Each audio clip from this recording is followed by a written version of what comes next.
People of the internet, when were you witness to life's craziest phenomenons? Once, my sister lost the lunch check she was supposed to turn into the office at school. Later that day, she found another girl's lunch check on the ground and decided to do the good deed and turn it into the office for her. When my sister got to the office, though, the girl whose check she'd found was there, also turning in my sister's check that she had found on the ground earlier that day. Honestly, the thing that I thought I would never see was a mother's tearful rendition of "You Are My Sunshine." This was at the funeral of her young adult son who had decided he didn't want to be alive anymore in his room a few weeks after Christmas. This was made even more sad by the fact that she had previously lost a child to sudden infant death syndrome. When I was really young, I'd ask my dad if I was his real son because I was Asian and he was white. He'd always tell me that he was my dad and I was his son. I wouldn't bring it up too often, but for some reason, the thought just itched at the back of my mind. Fast forward to my first year at college. I meet my biological mother and she tells me that my dad isn't my biological father and that I was actually the son of one of my dad's friends from the Navy. My dad didn't find out until I was about 5, and afterward he decided to raise me in spite of my mother cheating on him. He's always been my dad. There was so much that had happened to lead up to his decision to continue raising me alone.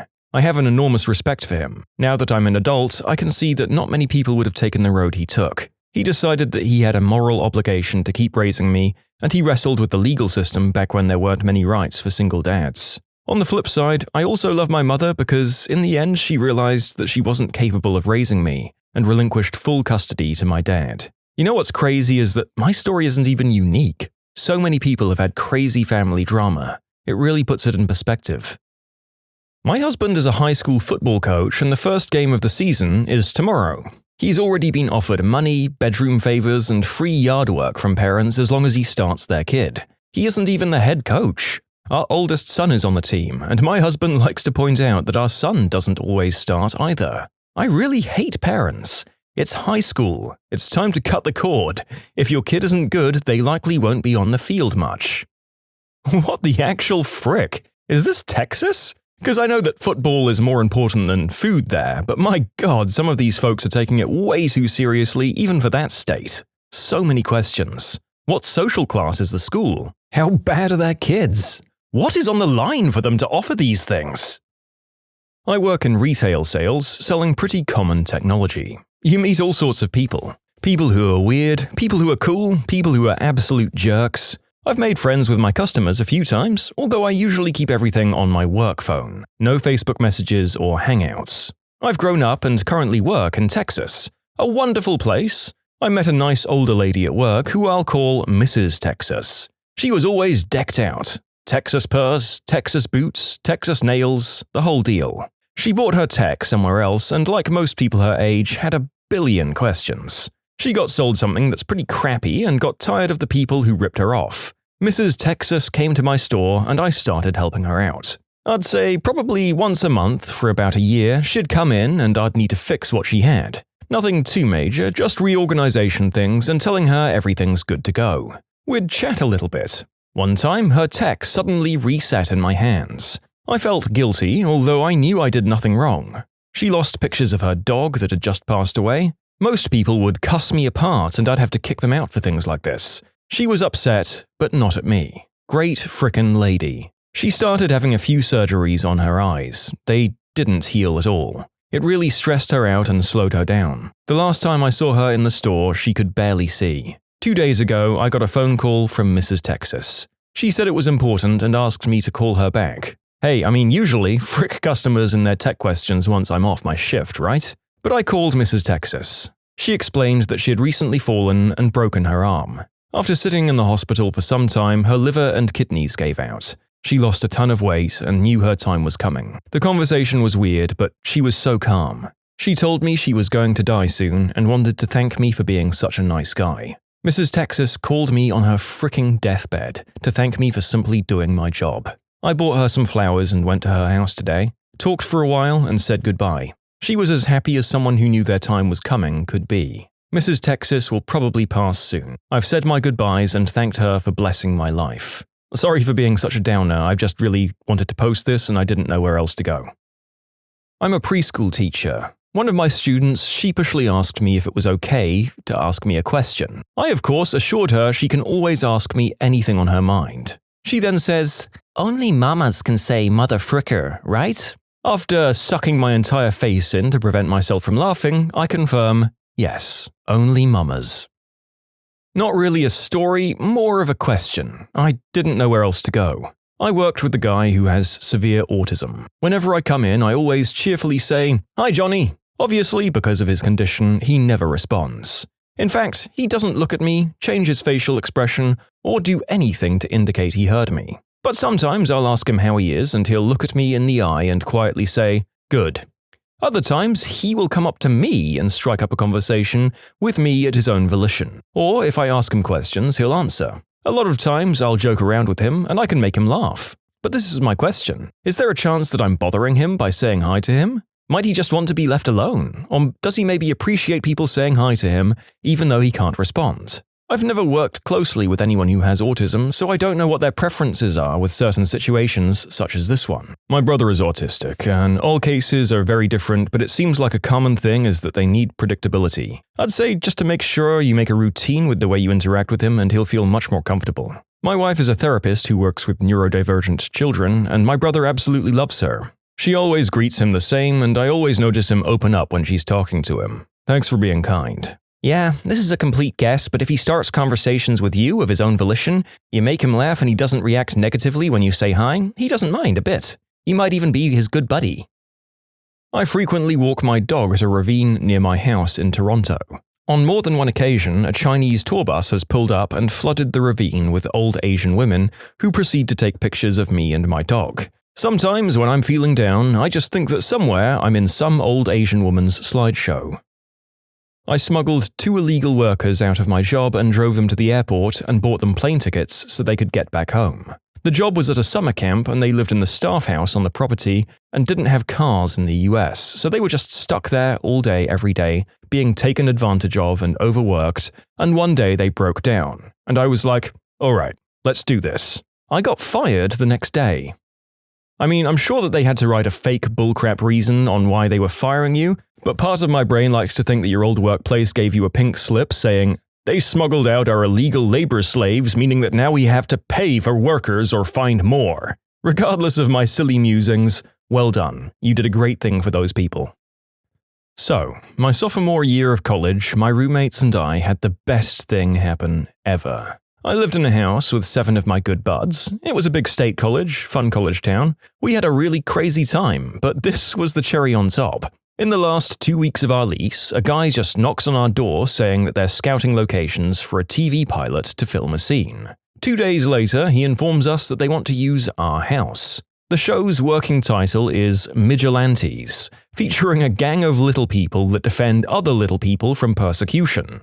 Despite the questionable political correctness of the show's title, we accept. They give us $300, which immediately went to alcohol, and the only thing they needed from us was to throw a party. Easy. We invite all of our friends over, and all that were convinced it wasn't bullcrap showed up. The premise of the scene, and keep in mind that this is a, quote, reality show, was that the attendees of this college party, who were all actors, were harassing a little person and going to throw him around the house, when all of a sudden, here come the Migilantes.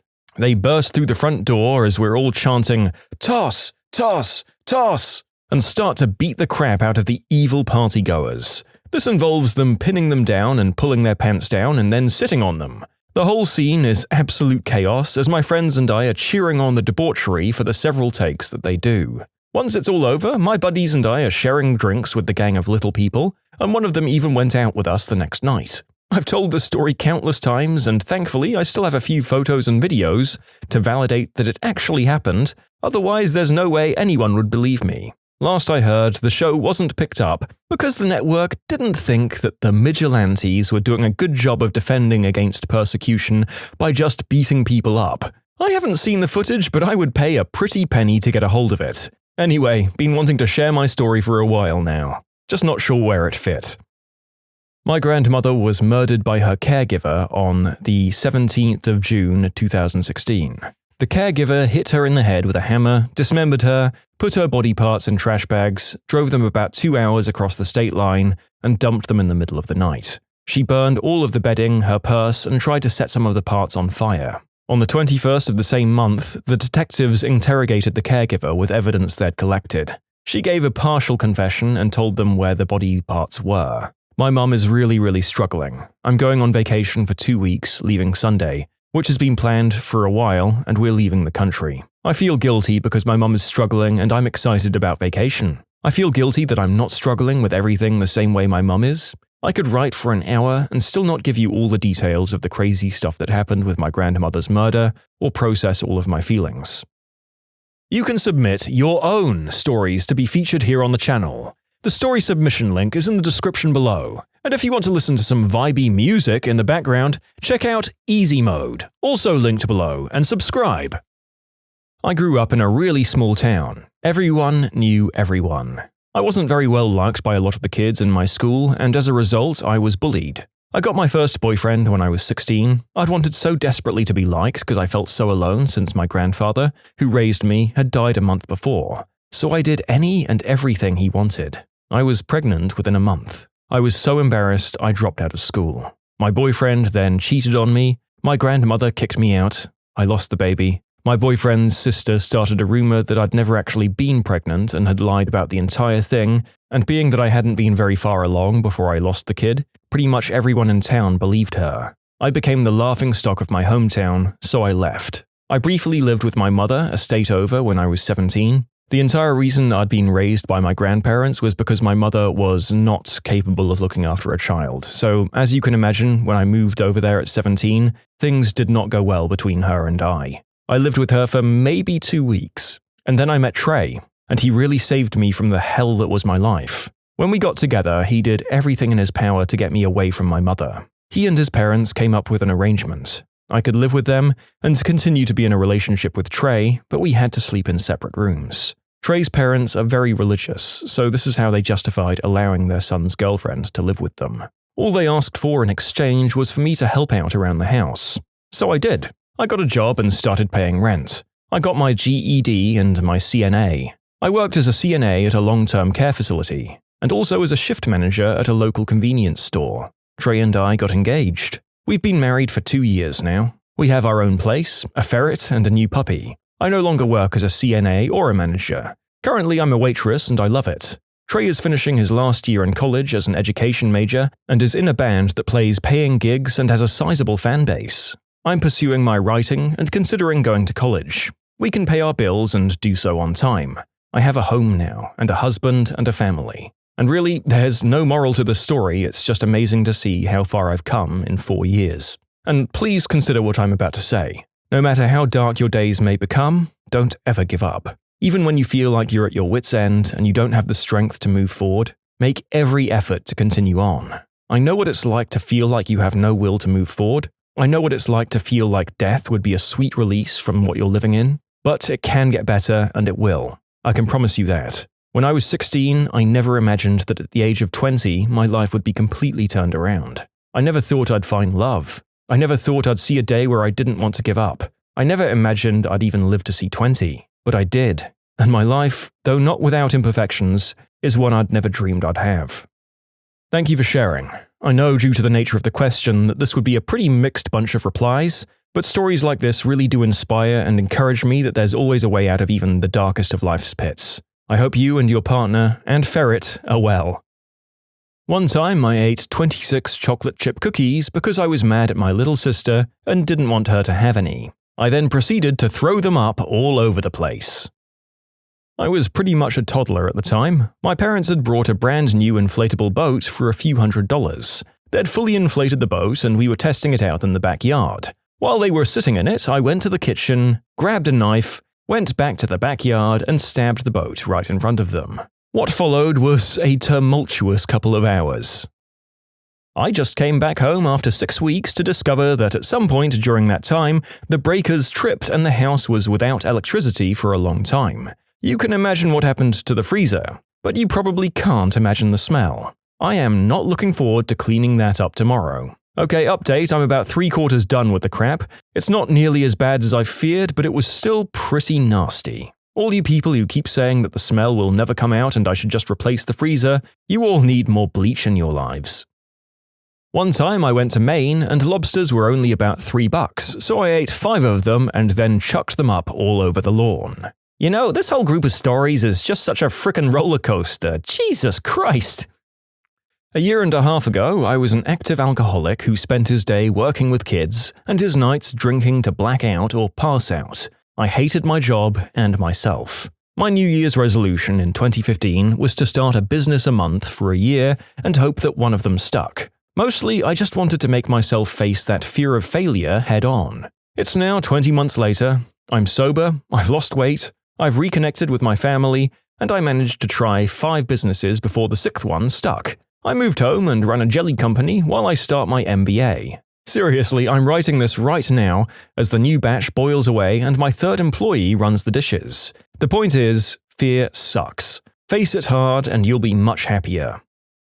My best friend was diagnosed with esophageal cancer around April of 2014. He called me the minute he was diagnosed. I live in the Midwest and he had moved to the West Coast, and he told me the outlook was really bad. He had noticed something wrong the prior Thanksgiving, difficulty swallowing, the feeling of something in his throat that never went down with water or more food. When he was diagnosed, he began treatments almost immediately. Things got worse before they got better. His wife would give me updates as much as she could. She started working as much as she could because he got to where he had good days and bad days. One of our chats had him excited about the fact that he could concentrate his efforts on his artistic abilities while taking time off work. I coaxed him into creating a tattoo design for me that would represent my daughter in an abstract form. He did so after a month or 2 and sent me a picture of the design, and I loved it. He was cleared to fly home to where I live in August of that year after some intense chemo. He was doing really well and the doctors had great hopes. We had a good time, he got to meet my daughter for the 2nd time, and it was just like the old days. He died on December 27th of that year. The virus had spread to his abdomen and he couldn't handle it. His wife called me a week before saying that she wasn't sure he'd last much longer. Work was slow at the time, and having a young daughter, along with a wife who was staying home full-time, made it borderline impossible to leave, let alone afford a $1,000 plane ticket. The night he passed, her friends were scraping airline miles together to get me out there. I still miss him like crazy. I still have the voicemail he left me that fall on my phone. I still feel it randomly at the end of my new VMs, and it's nice to hear. Even though I know that he knew, it still stings that I didn't get one more conversation with him. I'm getting into shape to have the tattoo done this year. After a lengthy divorce and separation, along with the bills and everything that comes with that, I'm finally in a place to get it done how I want. Hopefully, come November, I'll have the greatest tattoo I'll ever get. That's the story I needed to tell. Thank you for listening. I had this janitor in middle school. When I think about it now, he was severely autistic. I thought he was a teen who worked for the school. Turns out he was almost 40 at the time. All the faculty and students treated him as a kid and always praised how he was the best at his job. Cleaning spills and taking kids to the loo, helping get papers around. He once saw me steal chalk out of the teacher's lounge. And I know, I'm talking about when I was 10. I remember his face. He was conflicted. He was upset, but he never told any of the teachers. The next 3 days, he comes up to me, and I got super scared thinking that he's going to rat me out. He gives me 3 full pieces of chalk, unlike the broken scraps I was nicking from the lounge, and he walks away without saying anything. I made a point to say hi every day. He never really replied, and I remember he had difficulty with eye contact, but he'd always have chalk. While working my campus job, I once had a girl try to go number 2 out of the window of a moving van, and it was still during training. My trainer just said, "Ah, frick, not this again." When I was in 3rd grade, I was chilling in the bathroom. A kid walks in and pulls out a pack of gum. I said, "Can I have a piece?" And he said, "Sure." Another kid named Preston walks from behind and asked the same thing to the gum kid. The gum kid said that was his last piece. Preston turns to me and offered me $1 for my piece. I weighed out my options and decided to give the gum to Preston. The next day, I see Preston and I say, "Hey, did you bring my $1?" He says, "No." The next day, I come up to him and ask him the same question. He says, "I'll bring it next week." I'm starting to get annoyed, getting angry at myself for giving him the gum.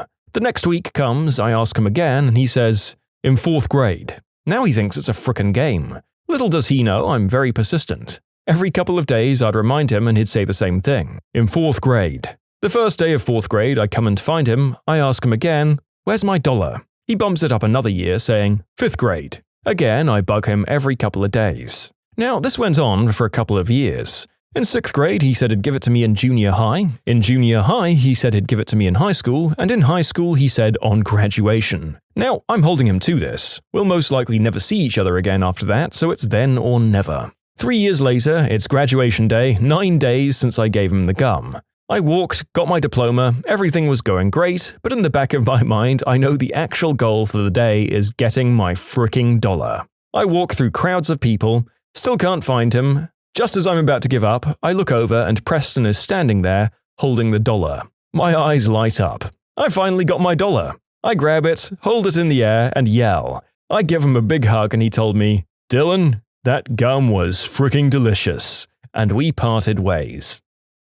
I jumped off a moving train once. Was hanging out with a friend and thought it'd be fun to climb on a train. Well, the train started moving and I'm still sitting on the side. I knew I'd have to get off, but I'm scared to jump. But the speed keeps building up. After maybe 30 seconds, and it felt like an hour, I told myself I have to get off or it'll just keep building speed. So I build up my courage, spot a grassy patch ahead, and totally parkour dive off. Like parallel with the ground, movie-style dive. I land on my side, roll a crap ton of times, and stand up. I immediately check myself for injuries, find none, and search for my phone. It's lost, and also I think I heard it shatter. My friend runs up, terrified. I went like a mile down the tracks. Well, it doesn't end there. We're walking back, I'm cut up and bloody when a cop car shows up.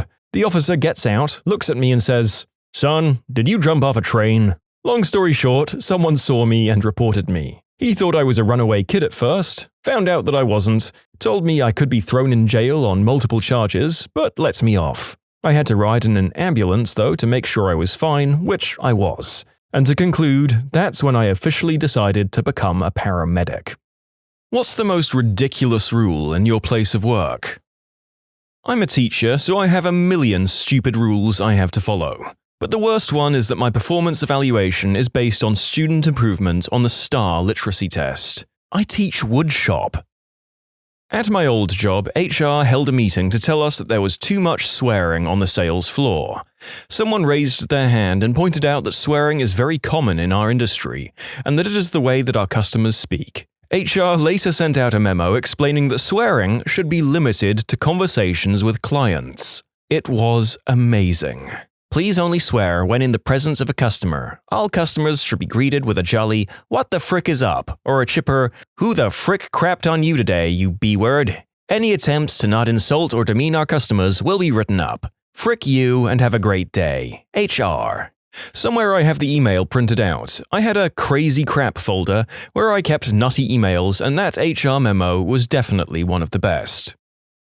If you are stuck in traffic on the way to work, you must email the CEO. Phone calls and texts are not permitted, only email. I'd get that one in writing and send it to the corporate insurer. If you're supposed to email the CEO when you're late, there's probably no corporate insurer. There's probably not much of a corporation for that matter.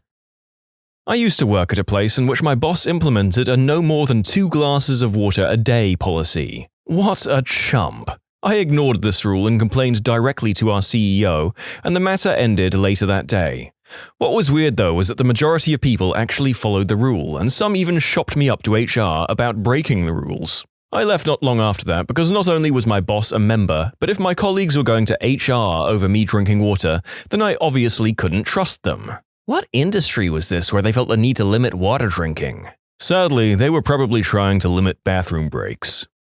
As a man who is guzzling water from dawn to dusk, admittedly, probably just because voice acting is a little tough on the throat, I would revolt if a boss tried to implement this. Had a workplace time our bathroom breaks and deduct them from our allotted 15-minute breaks for lunch. We had to go see the office manager to get a key to open the restroom.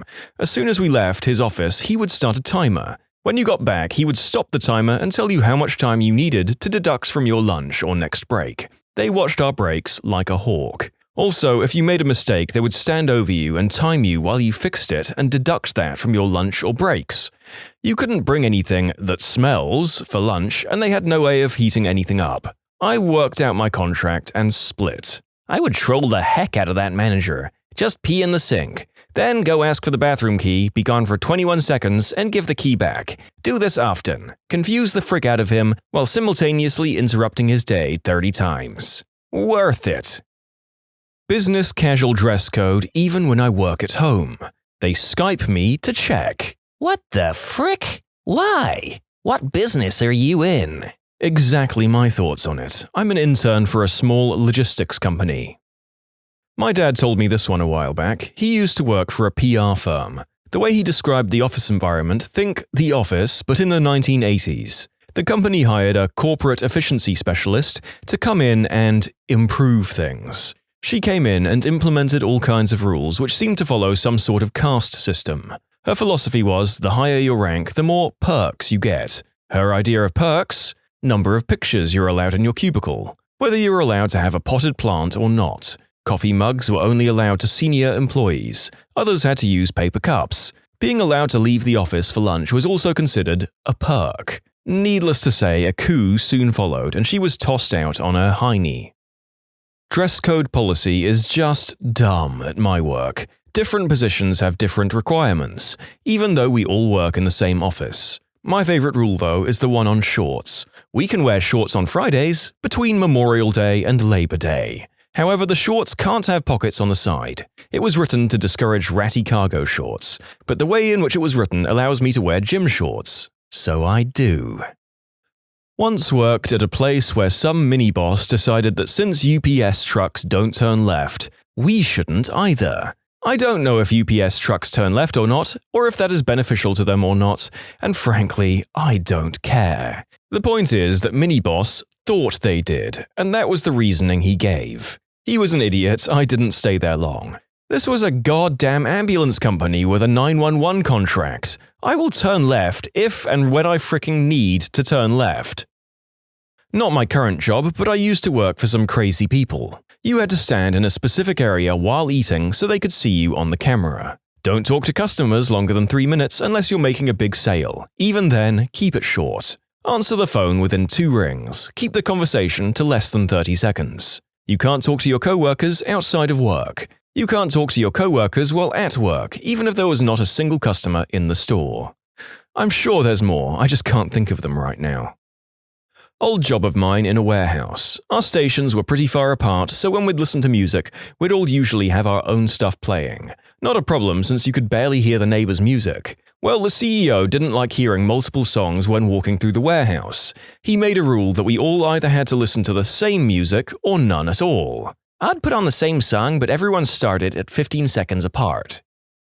We got a new vacation policy where you could take unlimited time off. When he announced it, we looked at the big boss like he had a pee-pee growing out of his forehead. All the while, he assured us that if we wanted vacation, to take it. Really? A little bit awkward. He changed it to discretionary time off, meaning that if your boss approved, it was okay. Then changed it to 160 hours should be the max. And if you go over 200 hours, then you probably don't need to work here.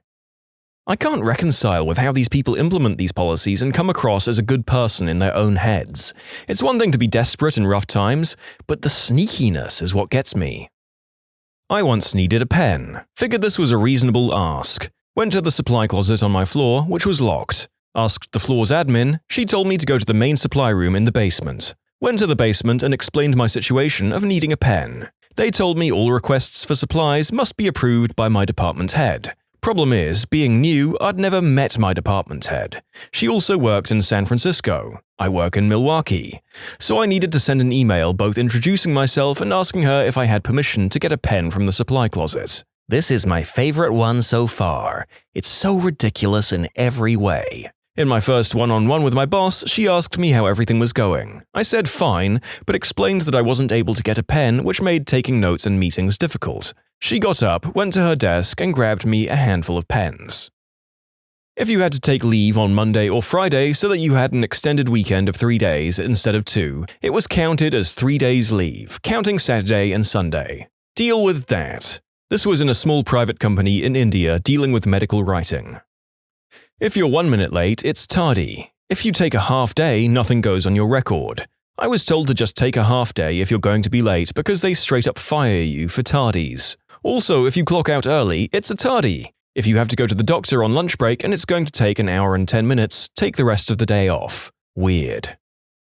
Firemen. Our risk management department decided long ago that poles were too risky for us. So we used the stairs. We have polls. Anyway, now the newest rule is no free weights, as in no free weights to work out and stay fit. Go into burning high-rise, absolutely. Walk around the station carrying 40-pound dumbbells, too risky. I feel you. My fire department just got some workout equipment, rowing machine and bike, and it had been delayed due to liability concerns. But we actually have a fire pole that we use. It's all very confusing.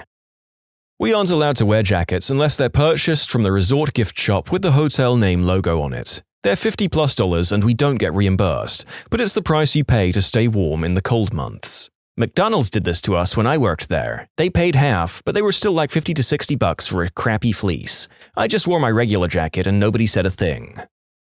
Former job. There was trouble when I, officially, moved desks and my new desk had a phone with a call display. Apparently call display phones were allowed for people at a certain pay level. Your pay level also governed the height of your cubicle walls.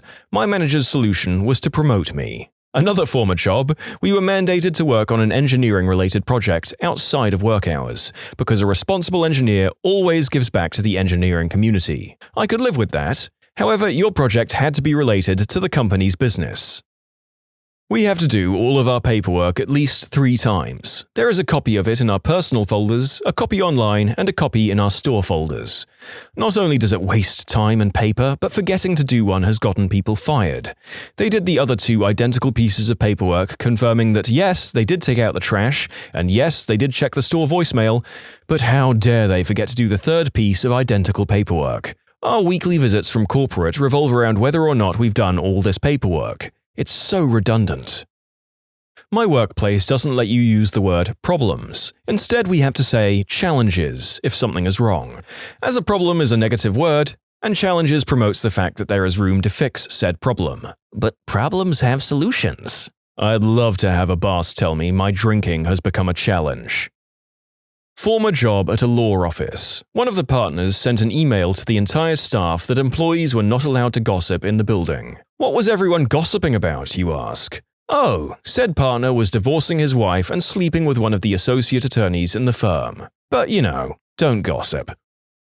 All the extra toilet paper in the building has to stay in a single closet where it can be overseen by the toilet paper queen. I heard her shrieking the other day when she discovered someone had hoarded one spare roll of toilet paper upstairs, so the people who work upstairs wouldn't have to walk down multiple flights of stairs when the toilet paper ran out. It's the cheapest one-ply toilet paper available on the giant rolls that only fit in the special dispensers. I can't imagine anyone wanting to steal it. I hope Toilet Paper Queen is actually her title. She allegedly does other stuff, I'm not sure what exactly.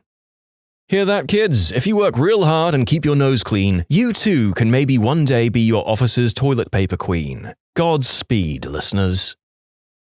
We had a rule like that, so we all pooled $1 and brought our own TP at Costco, double ply. At first, managers were happy that they saved money on TP. Employees were mad that the company should pay for our TP, but it was a very unifying experience. Eventually, managers tried to woo us back to their side when they realized people were sharing pay information and just generally creating a united front. We had a spoon and milk queen who governed all the spoons and milk for my office. She would go around desks and hound people for spoons.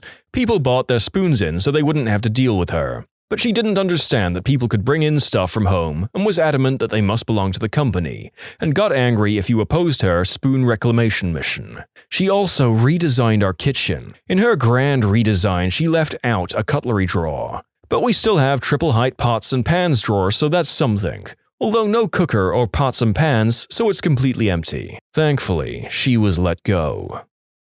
I used to work for the now long-defunct books, movies, and music store, MediaPlay. Just one of the 285 reasons that poorly run businesses ran into the ground was the tardy or attendance policies. If you were literally 0.01 seconds late clocking in, even hours before the store opened, it was a really, really big deal. You'd not only be formally written up, but lectured like a child, oftentimes berated even. If you were tardy 3 times, bye-bye. However, if you no-showed and then called 2 hours later saying you were sick, okay, thank you, feel better, This trained everyone to just take sick days instead of being half a second late to work. I can't tell you how many times you'd see a coworker screeching into the parking lot before work after fighting traffic from a wreck or whatever, noticing it was 8:01 and then slowly driving off to go home and feign being sick. This was particularly upsetting when it was pull-down stock week, when we needed every hand on deck but had unusually early shifts. My job years ago tried to implement a very strict attendance policy like that, where if you were 1 second late, you would get written up. Till one Saturday, a guy who worked there for like 30 years shows up to work 30 seconds late. They pull him into the office and write him up. He then gets up and tells them that he's going home. Working Saturdays was voluntary, and he basically said, "I don't have to be here today, so I'm going home." He was doing them a favor by working that day, but when they wrote him up for being 30 seconds late, he basically fricked them over by just going home. That policy didn't last too much longer. For the most part, if you're a few minutes late, it's no big deal at all. If you're late all the time, they'll have a word with you or write you up. But they understand crap happens sometimes that's out of your control to cause you to be late. Yeah, screwing over company veterans is historically a bad move in business. Glad that guy had the balls to leave and the rule was cancelled. Many years ago, I was a vacuum cleaner salesman. There were songs about this particular brand of vacuum cleaner and how awesome it was. Every morning, we had to sing these songs as a group. In fairness, it was a pretty quality item. It was Kirby. Didn't mean to be subversive, I just didn't think anyone would care. When I was in the military, I saw a buddy of mine sitting outside crying. I went and consoled him best as I could. Apparently, he was just depressed and unhappy. After he was feeling a bit better, I went to go and find someone to tell them what was happening. They knew, in fact, he'd been crying so much lately that they had instituted a no crying at your desk policy, which is why he was outside. If we want to take a full 5 days off week, we need to use 2 vacation days, 1 personal and 2 more vacation days. We can never use 3 vacation days straight. Something similar here. We can't use our sick time until we use 3 vacation days. So let's say I have no vacation hours, but get really sick. I can't use paid time off. Our sick time is essentially useless. We work alternating days, 3 on, 4 off, 4 on, 3 off. If you take vacation on your short week, which is 3 working days, they dock you 5 vacation days for taking an entire week off. How is that legal? I drive valet. The company handbook says you're never allowed to back up. Ever. You absolutely cannot do the job without reverse. It's impossible. It's in there because of liability and our insurance policy. This way, it can always be the valet's fault if an accident ever occurs. Perhaps this will answer the most repeated question: if the rule says no reverse, yet you're expected to park a car, how can you park the car? Answer: never hit anything and always reverse despite the rules. Expect to be fired should you hit anything in reverse, but probably not. The rule only exists to cover the company's butt, but if they don't feel threatened by you working there and you're an asset, you will still not be fired. And yes, many people are questioning the legality of it, and you're right. It wouldn't hold up in courts, but it's in the handbook and it's silly, so I posted it.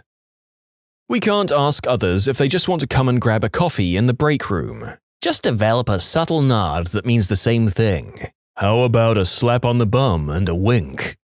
The last commenter's suggestion for a signal is hilarious, but also feels like a great way to noticeably break a whole bunch of other, much more strictly enforced rules. Not accusing other staff members of being witches. Yeah, it happened, so we had to make a rule. I run a hostel in Uganda. It's not like this anymore, but for a while they attempted to have a dress code. Guys had to wear collared shirts, but Hawaiian-style shirts were totally acceptable. You could not wear jean shorts, but jean overall shorts were okay.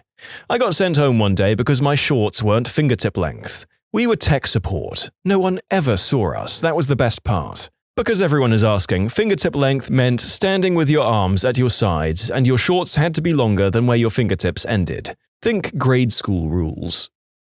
I worked as a call receiver. We never saw a customer. We were only on the phones with them. Rule: your hair must be only a natural color. I dyed my hair the exact same color that someone from a different shift had.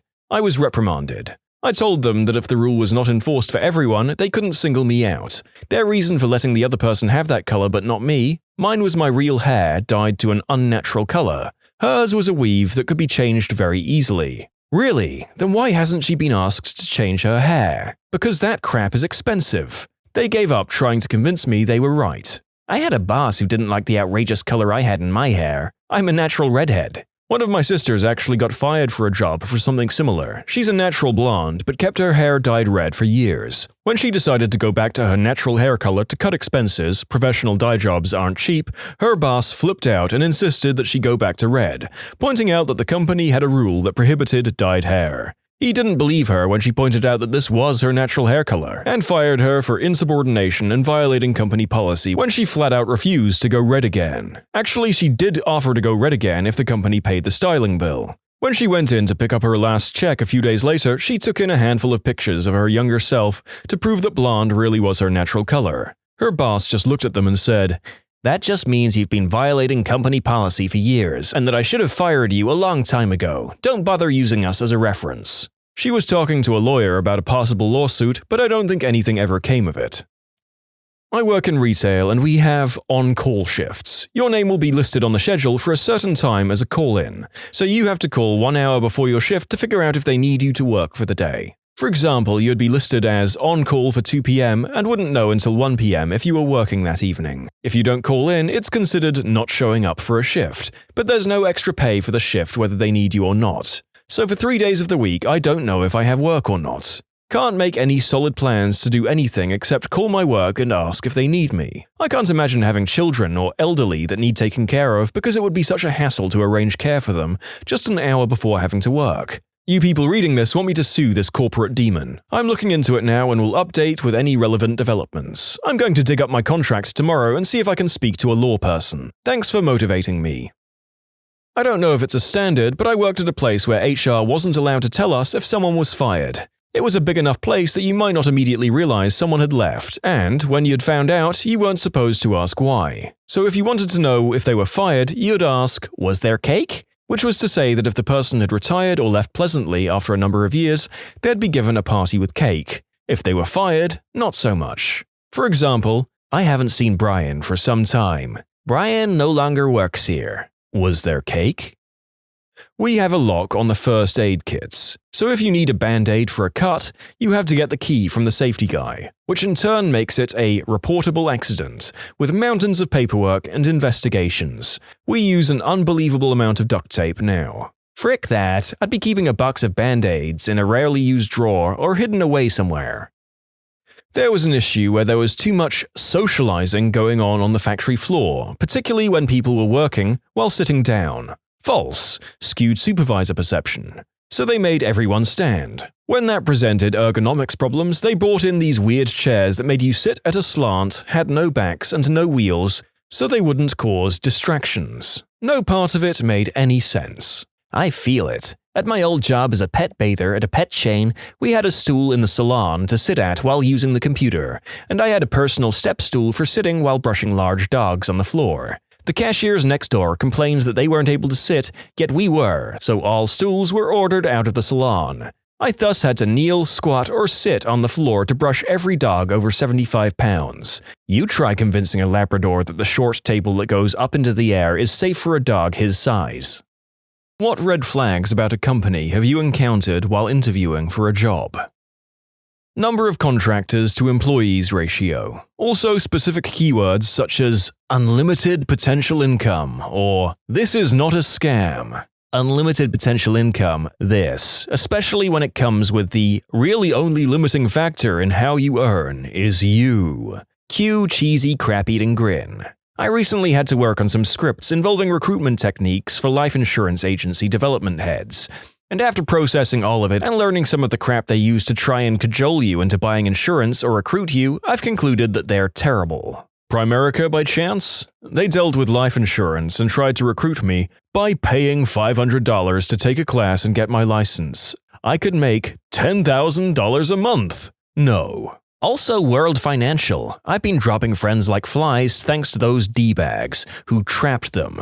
Any place that requires you to pay for something to come to work for them is a red flag.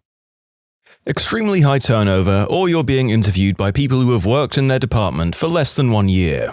This. But the thing is, those places will hire anyone, and that's the upshot. You just have to tough it out for a year so you can get that oh-so-necessary criteria of minimum 1 year's experience that every other freaking employer wants for their entry-level positions. Yeah, related, I quit a very good job after 5 years because they brought in a new manager who was intolerable. My replacement lasted 3 days before quitting. Over the next year, that position turned over 4 more times, all because no one could stand this manager. Some of the new employees quit after a week or 2. The company finally wised up and realized that the manager was the problem.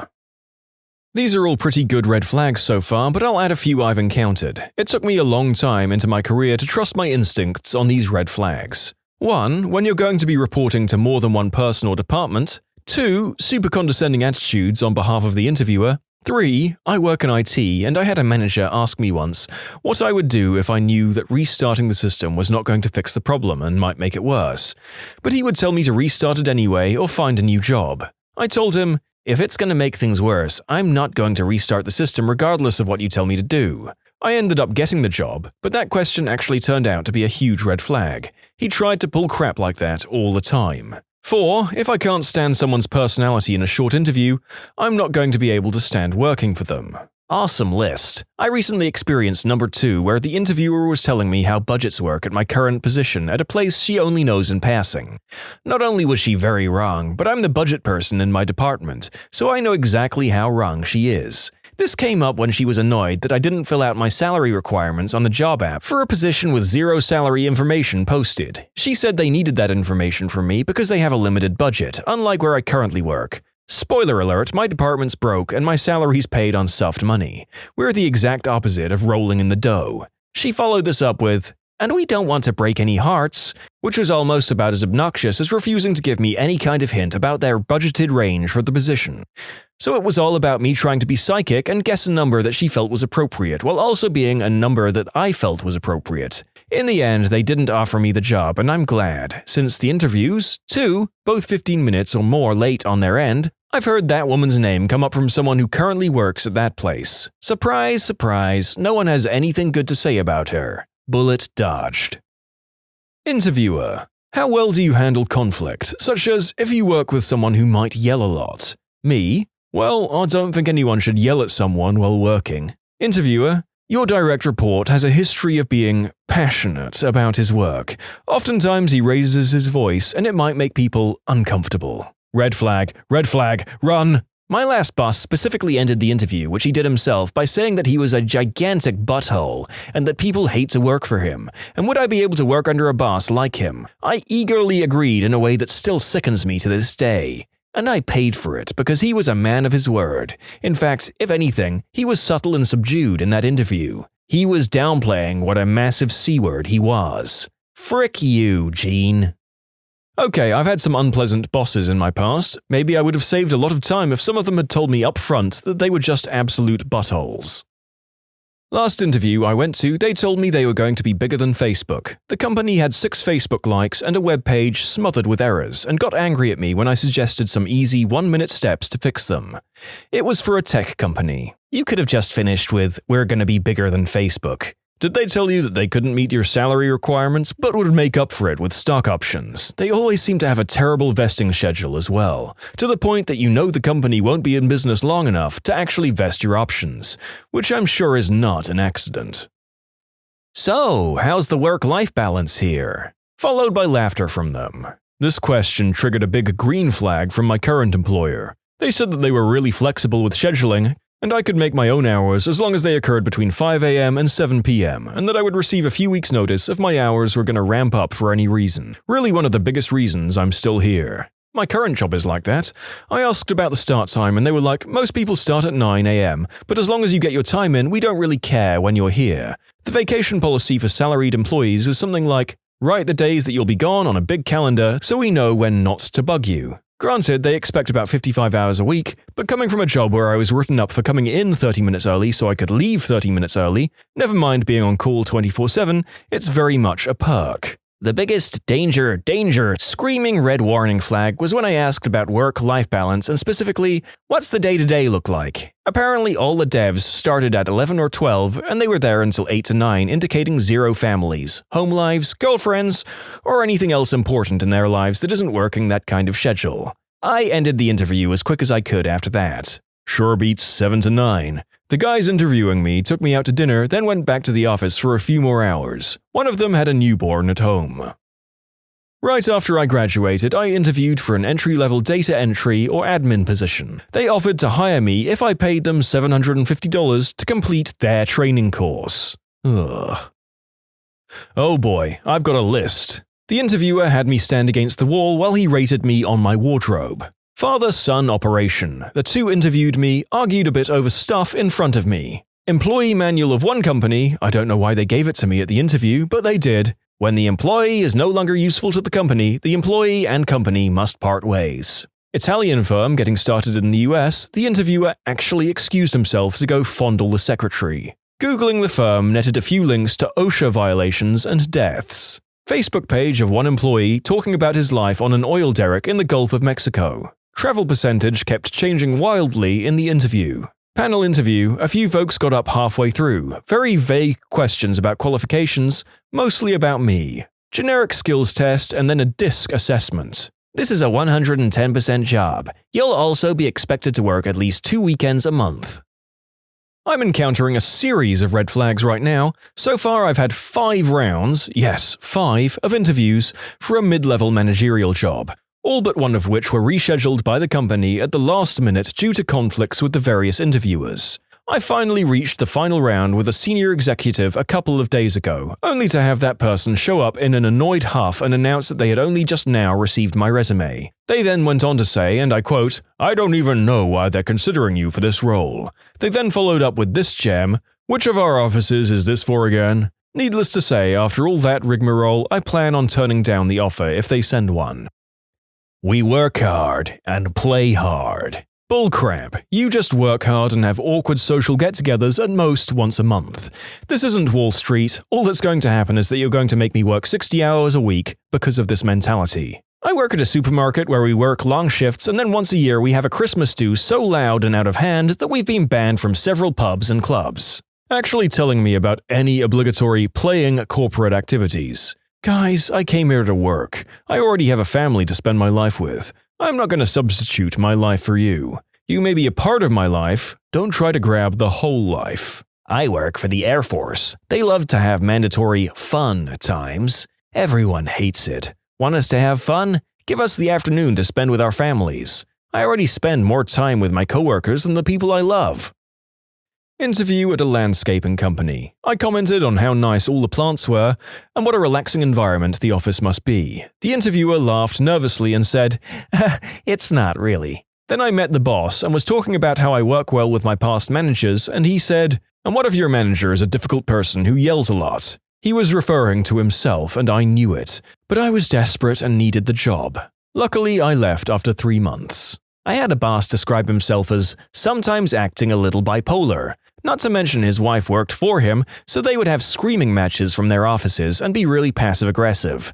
So glad not to be there anymore. Anyone who asks you how you handle someone who's bipolar or yell a lot is a huge freaking red flag. Oh god, is there really any worse combination than being trapped in a toxic workplace and in the middle of a toxic relationship? Glad you got out of that place. During an interview, my future boss mentioned that my predecessors flaked out after a day and 2 weeks, respectively. Turns out they didn't flake, he's just a massive butthole. I lasted 5 months. Went for a marketing executive role, turned up to the office, and it was almost totally bare except for 8 or 9 mismatched chairs. We were called into a side office for an interview. The central heating wasn't working, so the interviewer was wearing gloves and a winter jacket. When he mentioned it was commission-only pay, I walked straight out. Beware the Cobra Group. They are mainly just charity fundraisers who give their jobs outrageously misleading titles, like marketing executive. Also applicable if you live in Scotland is a group called Meraki Rose. Noticed a few of their adverts for similarly titled jobs in marketing and sales, saying you don't need experience or even a degree in a related field. They're basically telling you to do one of those jobs where you stand in the high street and try to sell insurance to passers-by. Again, commission only, and they make you do unpaid work at the start as training. Plus, specific info on them and in the job adverts is very hard to come by, and everything is vague, which is also a big red flag as far as I'm concerned. Being left waiting for half an hour for the interviewer, I picked up my bag and walked out. I once was left for 45 minutes with the receptionist, whom I talked to a bit, and this was in undergrad, and I'd never had a job before, so I was desperate. The interviewer, when I walked out, grabbed my resume from the receptionist, looked at it, and then said, "Okay, we'll call you if you get it." I didn't get it. I originally wondered if this was some kind of weird twist interview where they were just trying to assess how I would interact with the receptionist, but I honestly don't think they're that smart. So then, why the heck call me in for an interview if you've gathered from my resume that you don't want me? I just don't get it. You never know what kind of things companies will do as part of their interview process. It isn't uncommon for interviewers to talk to the receptionist to see how you've behaved. Be nice to the receptionist. If the receptionist says you acted like a prick, you'll almost never get hired. I can't remember who it was, perhaps Henry Ford or George Westinghouse, but I recall reading about how this famous business leader used to interview potential executives. As part of the interview, they'd go to lunch. If the candidate salted his food without tasting it first, he wouldn't be hired. The reasoning is that since he didn't taste the food first, he didn't know if it needed extra salt. He was dismissed as unthinking. The moral of the story is, once again, that some employers use unusual tests on job applicants. Be on your best behavior. I once caused a red flag for a person being interviewed. I worked at an IT help desk for a retail chain, and the people who called in could get pretty abusive on the phone. A new guy was being interviewed for the help desk team in a cubicle next to me, and I was on with a particularly nasty caller. So I turned up the volume loud enough so he could hear her cussing me out the whole time. I didn't overhear the whole interview, but I knew he declined their offer. Of course, from his end, this was a huge red flag. He's watching me do the job he'll soon be doing and getting cussed and treated horribly the whole time. It was my way of saying, get out while you can. I saw one of those ads that said work for students, $15 an hour or something. I called the number and set up an interview. Should have known not to interview for a job you don't have to apply for. I got there and it was this crappy building downtown with flickering fluorescent lights. They brought me to a room, not unlike a doctor's waiting room, where several other people sat filling out papers. I was skeptical but needed a job, so I started filling out my paperwork. When I flipped the page over, I finally saw the name of the company I was applying to, Vector Marketing. I only knew about them because a friend of mine sold Cutco knives for a while. I crumpled up the paper and left without a word. I went in for an interview with Vector once, and it was absolutely hilarious. First off, the bullcrap started before I even walked in the door. I told them on the phone that I wasn't interested in a sales position, but would be down to interview for an office job. When I got there, they said that there weren't any office jobs, but I could interview for sales. They just lied to get me in the door. At this point, I wasn't going to take a job even if I got it. I just wanted to stay and watch the crap show. Now, as I walk in, and even more so as I went through the process, I realize exactly what kind of company this place is. As you walk in the door, you see a very nice reception area, and then look behind it and it's this big bare room with a bunch of chairs and a projector screen. As they sign me in and everything, I realize why this place looks only half built. They only built or decorated exactly as much as they needed. See, the entire building is designed with the flow of their con in mind. You walk in and are stopped at reception, which looks nice and legit. An attractive girl hands you an application and directs you down the hall to the waiting area. Once your turn comes, you're led into the interview office, which had part or all of one wall missing, not gone, just never built. After the interview, if you chose to continue and they chose to let you, you're escorted to what I only assume was the indoctrination zone. I left after the interview, so I don't know exactly. This was a large, entirely unfinished portion of the building. No decorations or anything, just a projector and chairs. This was the most insulting part, as it made it clear that their intentions were for everything to seem professional and on the up and up until we accepted a position, at which point they no longer cared about our opinion of their facilities. But yeah, they literally just built just enough walls to facilitate their scheme, no more, no less. They literally don't even bother trying to hide how little effort they put into it. You can even see that final warehousey room from the reception area, as they couldn't even put up enough walls to hide it. Another amusing thing was the interview. They were clearly using psychological tactics to bully kids into agreeing to work for them. For instance, the interviewer was extremely tall, and the desk and chair were huge, while the chair they gave me was short and uncomfortable. If I'd been the same height as the interviewer, I would still have been at least a foot below him sitting like that. In my memory, it's almost like King Yemma's desk from Dragon Ball Z. It was clear that they set it up so that the interviewer would be extremely imposing, and became even more clear when I started asking questions and the interviewer was originally very annoyed and pushy. They definitely set it up so that the interviewer could bully poor kids into joining, as that was definitely what they were trying with me. Not surprisingly, the interviewer became a nervous wreck once he realized I wasn't going to fold anytime soon. Well, initially you'll be a contractor, but there's opportunities for full-time employment in the future. My job involves managing an unemployment database. The amount this happens, especially for students, is astounding. Unpaid internship, 25 hours a week on a 6-month contract. Possibility of employment in the future. It's utterly disgusting how companies attempt to, and do, get away with working students the equivalent of a part-time job or more for free, and lie to them that they might actually hire them in the future. Students need to stand up against unpaid internships and refuse to take them, nationwide. Yep, I'm sad to say that I've fallen for a few of those ads and applied for a few of those kinds of jobs when I was a student. Oh well, you live and learn. Question: what kind of workload can I expect on the average week? I've heard horror stories of 80-hour weeks at big companies. Answer: let's not beat around the bush. All companies expect a 50 to 60-hour week. They don't say they do, but they do. Get right out of there. I'm very happy at my current job that doesn't even require me to answer emails outside of the 40 hours I work. I would gladly work 50 hours a week as long as I was A, paid time and a half for it, and B, given a schedule that actually gets followed. I think in any interview you want to ask questions about the company when it comes time for you to ask questions. 1. You want to specifically ask about the culture. Maybe ask the interviewer what they think about the culture. 2. Ask what kind of turnaround the company has. Low turnover probably means a good environment. 3. Ask the interviewer what they like most about working at the company. Pay attention to their body language and their answer. They're probably not going to be honest if they hate it, but you might be able to tell. If they tell you that they don't like it, that's a huge red flag. When I was first looking into an office IT position, I was in an interview when someone knocked on the office door, asked a question, and left. After he left, the interviewer told me, "That's the person we're going to fire when you get this job." Gave me a bad vibe, so I turned down the offer when I got it. Joke of an offer too, $21K a year. I was making $40K a year working in retail.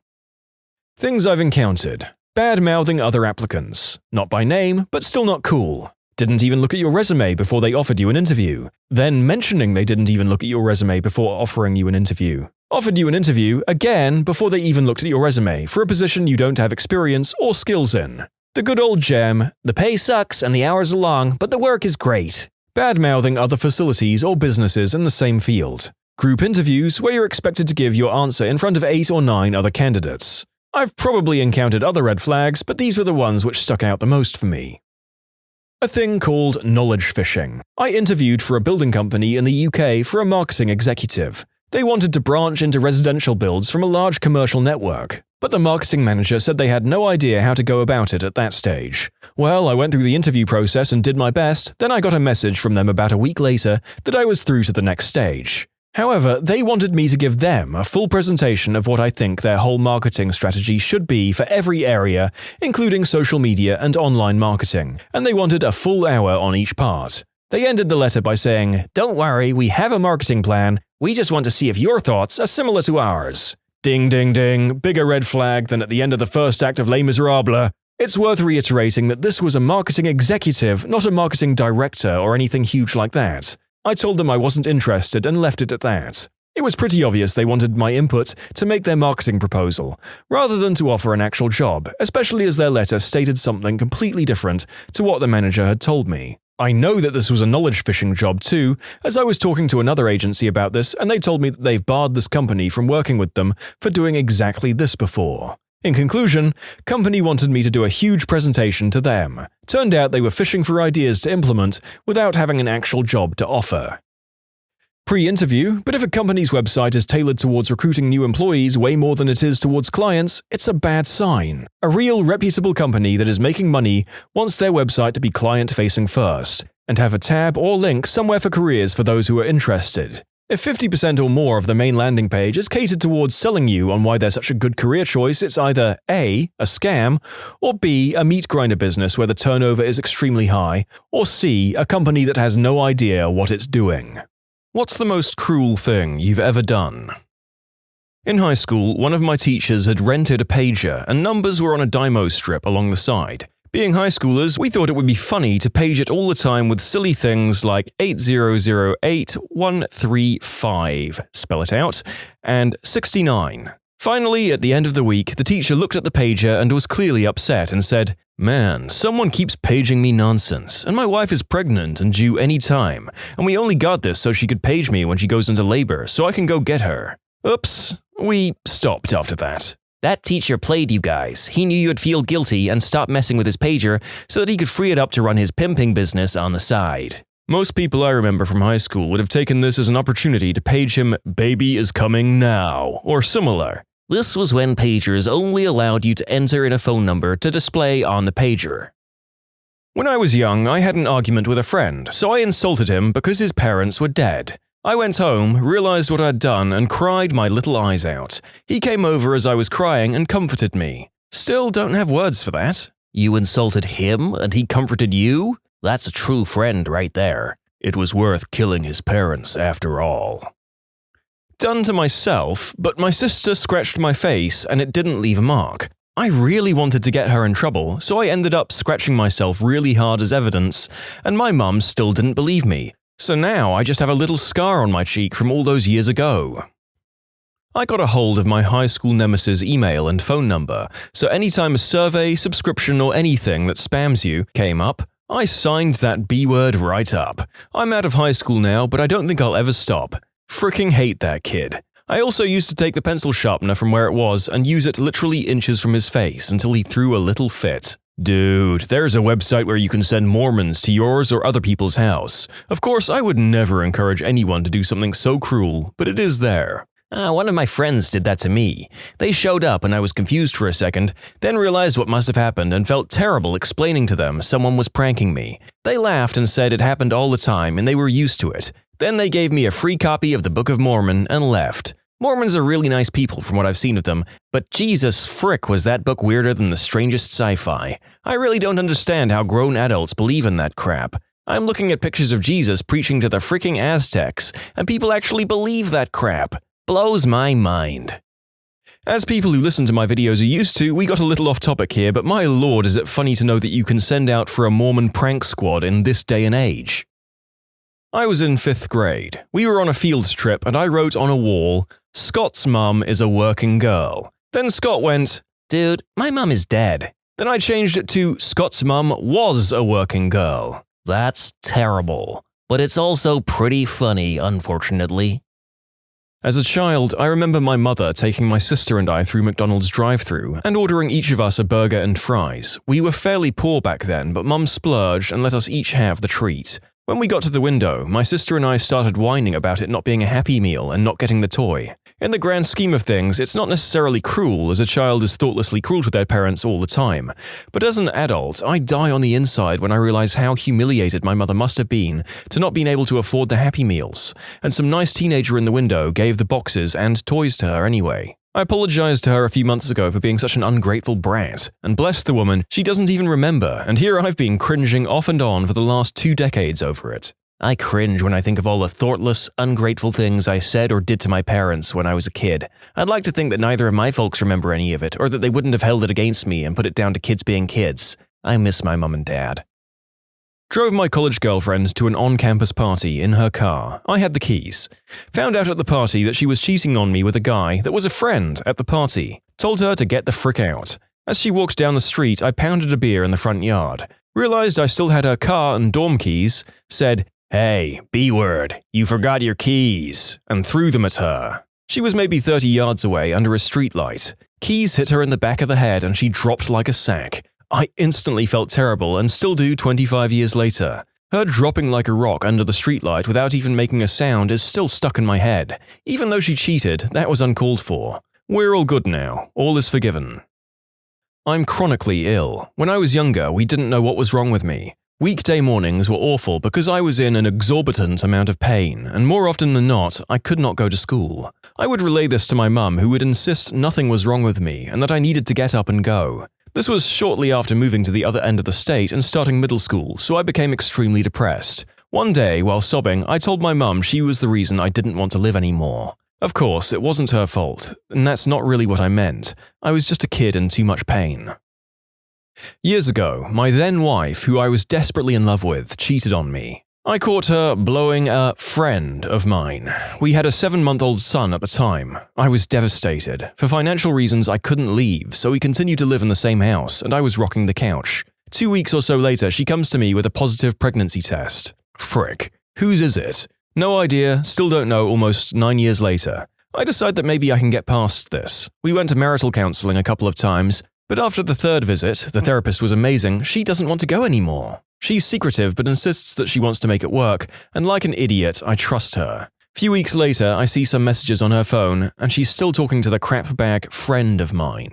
I decide, frick this, and tell her I want a divorce. Crapbag friend also tells her to F off. Now she's devastated and realizes she's facing being a single mother of 2 at 24 years old. She panics and really starts trying to put in work to save our marriage. It's too late. I'm ice cold. Frick this B-word. I moved in with a buddy of mine and come by every day to see my son after work, but no conversation with his mother. Months go by and the little guy is born. I accept him as mine. I've got custody of both now, incredible kids, and the X figures this will get me back. I'm still filled with intense rage for what she did to me. I start talking to her more, friendly and often. She gets comfortable with me and we message each other often. She tells me she still loves me all the time. I tell her we can maybe discuss starting something again. She starts wearing her wedding ring again, telling her family and friends we're going to reconcile. Few weeks go by and this rather trashy female friend I had, friend with benefits at the time, comes over and we're going to do the nasty. I get a text from the ex saying she wants to see me and has a sitter for the kids, so I tell her to come over and leave the door open. The trashy female friend knows what's up and is totally okay with it. Ex arrives about 30 minutes later to walk in on this girl riding me on the couch. I make full eye contact and I can actually see her heart breaking into a million pieces right in my doorway. She leaves and that was that. It was freaking cruel and I regret it. Pro tip for the readers at home, being as bad or worse than someone who hurts you never makes you feel better. Told my identical twin sister that I see her as nothing more than a person who I happen to look like. She's obsessed with having a sisterly relationship with me, and I can't even find myself telling her I love her. Just putting that down in this text box is weird for me. This is super interesting to me. I'm an identical twin myself, and I'll be honest, our relationship has always been rocky. We spend as long as 8 months not talking to each other over stupid crap. Luckily, now that we live almost 30 minutes away, we've never been closer. I've also noticed that with a lot of twins, their relationship is either inseparable or rocky. Why do you feel the way you do with your sis? Also an identical twin, and my brother and I used to say the most horrible, hurtful things to each other. We had a rocky relationship, me being addicted to substances and him more or less watching me die. When he started smoking green herb after my addiction wasn't controlling me, it got better. We became closer than ever, and then he up and fricking moved to China. He's literally halfway across the world right now, and we talk more than we ever have. When I was in preschool, I had to go pee and this other kid was in front of me, so I punched him in the nose. He left the bathroom with a bloody nose, and I went to pee. Got back to the classroom with the teacher furious at me, and I had to sit in the naughty chair for an hour. Are you the reason I was afraid of public restrooms until I was 10? Oh boy, my man here just followed the desire of everyone who's ever been stuck in the queue for the toilets at a nightclub. And instead of childish selfishness, we have childish selfishness brought on by alcohol, so I'm sure it's happened on nights out too. My grandma has been fighting cancer for 6 years. First, it started in her chest, but she had them removed. Then it spread to her bones and skull. Right now, she's living with my uncle, aunt, and their children, but none of them seem to really care about her. Now, she's always been able to do things for herself, but for the past couple of weeks it's been really hard for her. No one told us, and when we came to visit, she only weighed 88 pounds and was looking really bad. She told us no one had come into her room for a week and she'd eaten not a thing, so my mom told me that I was staying to take care of her. I absolutely didn't want to because this family is absolutely horrible to each other, and I didn't want to deal with their bratty kids or their incessant gossiping and psychotic ways. So last night I was packing my things and my grandma kept looking at me and saying, "I'm so happy you're staying," as a sort of desperate plea. I loaded my suitcase into the car and then she gave me the most defeated look I've ever seen and choked out, "But if you leave, Grandma will cry," and just started weeping. I've never seen her cry. She's such a strong woman and never once complained about the chemo, radiation, surgeries, or anything. So now I'm staying. It must suck dealing with crappy family, especially while battling a physically exhausting and excruciating disease. Be the light in each other's lives. Frick the bullcrap, that's temporary. Unfortunately, so is the time with your grandma. When you look back, you won't remember some butthole kid or the gossip-guzzling mother. You'll remember your time with your grandma and how you were there for her when her other crap bags weren't. When I was in high school, my parents were in the middle of a nasty divorce and I was stuck in the crossfire. I didn't know whose side I should have been on and was angry at both of my parents. Being a teenager going through puberty certainly didn't help either. My dad got a promotion at work and I had to move cities with him and left everything I knew behind. Friends, school, etc. This made me despise my dad even more than I already did at the time, and I would go out of my way to be a butthole to show him how much I hated living with him. One morning, as we were getting ready to leave the house, my dad went to give me a hug and I pushed right past him with my shoulder. I remember in perfect detail the look on his face of shock and confusion. Makes me sick to my stomach just thinking about it. That was the cruelest thing I've ever done. I realize now as I'm older how hurt he must have felt in that moment. He busted his butt working 80+ hours a week and made sure I had everything I ever needed and wanted nothing more than for me to be happy with him, and that's how I repaid him, by being a butthole. My dad passed away suddenly from a heart attack a few months after that when I was 16, and I never got to tell him how much I appreciated everything he did for me. Hindsight is 20/20. Sounds cliche, but really, spend time with your parents. Understand that everyone is human and makes mistakes. No one is perfect. Look for solutions to problems in your relationship, instead of pointing out what's wrong. Next time you see your dad, give him a hug. I'm sure he understood underneath the pain. I'll go and hug my dad after reading this. I met a girl in an AOL chat room. We lived in the same town and she insisted that we meet. She wouldn't show me a picture of herself, but insisted that she was hot. I was leery of meeting her, but after talking on the phone, she seemed cool, so I agreed to pick her up and we were going to go hang out. I was new to the town and I figured it couldn't hurt to at least make some new friends. Well, I pick her up and she was far from attractive. I was okay with that though because like I said, I was new and needed to make friends. A few minutes after I pick her up, she said, "Well, I have $75 and we can go to a hotel room." I was way not interested in that and said, "No, let's go to a movie." She kept insisting about getting a hotel and all the things she wanted to do to me. It was really overbearing. Eventually, I'd had enough. I pulled into a gas station and told her I was thirsty. I gave her a $10 bill and asked her if she would grab me a Sprite. She happily jumped out of the car to get it. As soon as she stepped inside, I peeled out of there and went home. Actually went and played a game of tennis, leaving her at the gas station. I want to add that we were a good 25 to 30 minutes from her house when I dropped her off. I was living in a desert climate at the time and it was a good 112 degrees out that day. Stabbed a kid in the thigh with a ballpoint pen in 7th grade math class because he told me to stop interrupting him. I stabbed someone with a pencil in high school. I don't even remember why. Neither does he actually, but we became friends and anytime we disagreed on anything, he'd go, "You stabbed me!" Let it go, Joel. You were fine. In elementary school, there was this kid, I'll call him Bob, who I just couldn't stand. When we were in 3rd grade, things escalated and we got in a couple of fights. The first time he poked me in the eye, I don't believe he intended to though, and I had to wear an eye patch for 1 or 2 weeks. Later that year, I decided I'd had enough of him and grabbed his backpack, threw it on the ground and stomped it. Our parents got in touch and decided an apology was due, and so his mother brought him over to us. While our mothers were talking, we started playing. We probably got bored. We're best friends for almost 10 years now. When I was in my teens, I started talking with this girl on MySpace. I don't even remember how we became friends on there because she lived in a completely different state, but it probably had to do with the fact that we were both going through this emo/punk phase. We'd talk every day and even got comfortable enough to exchange phone numbers and started talking on the phone.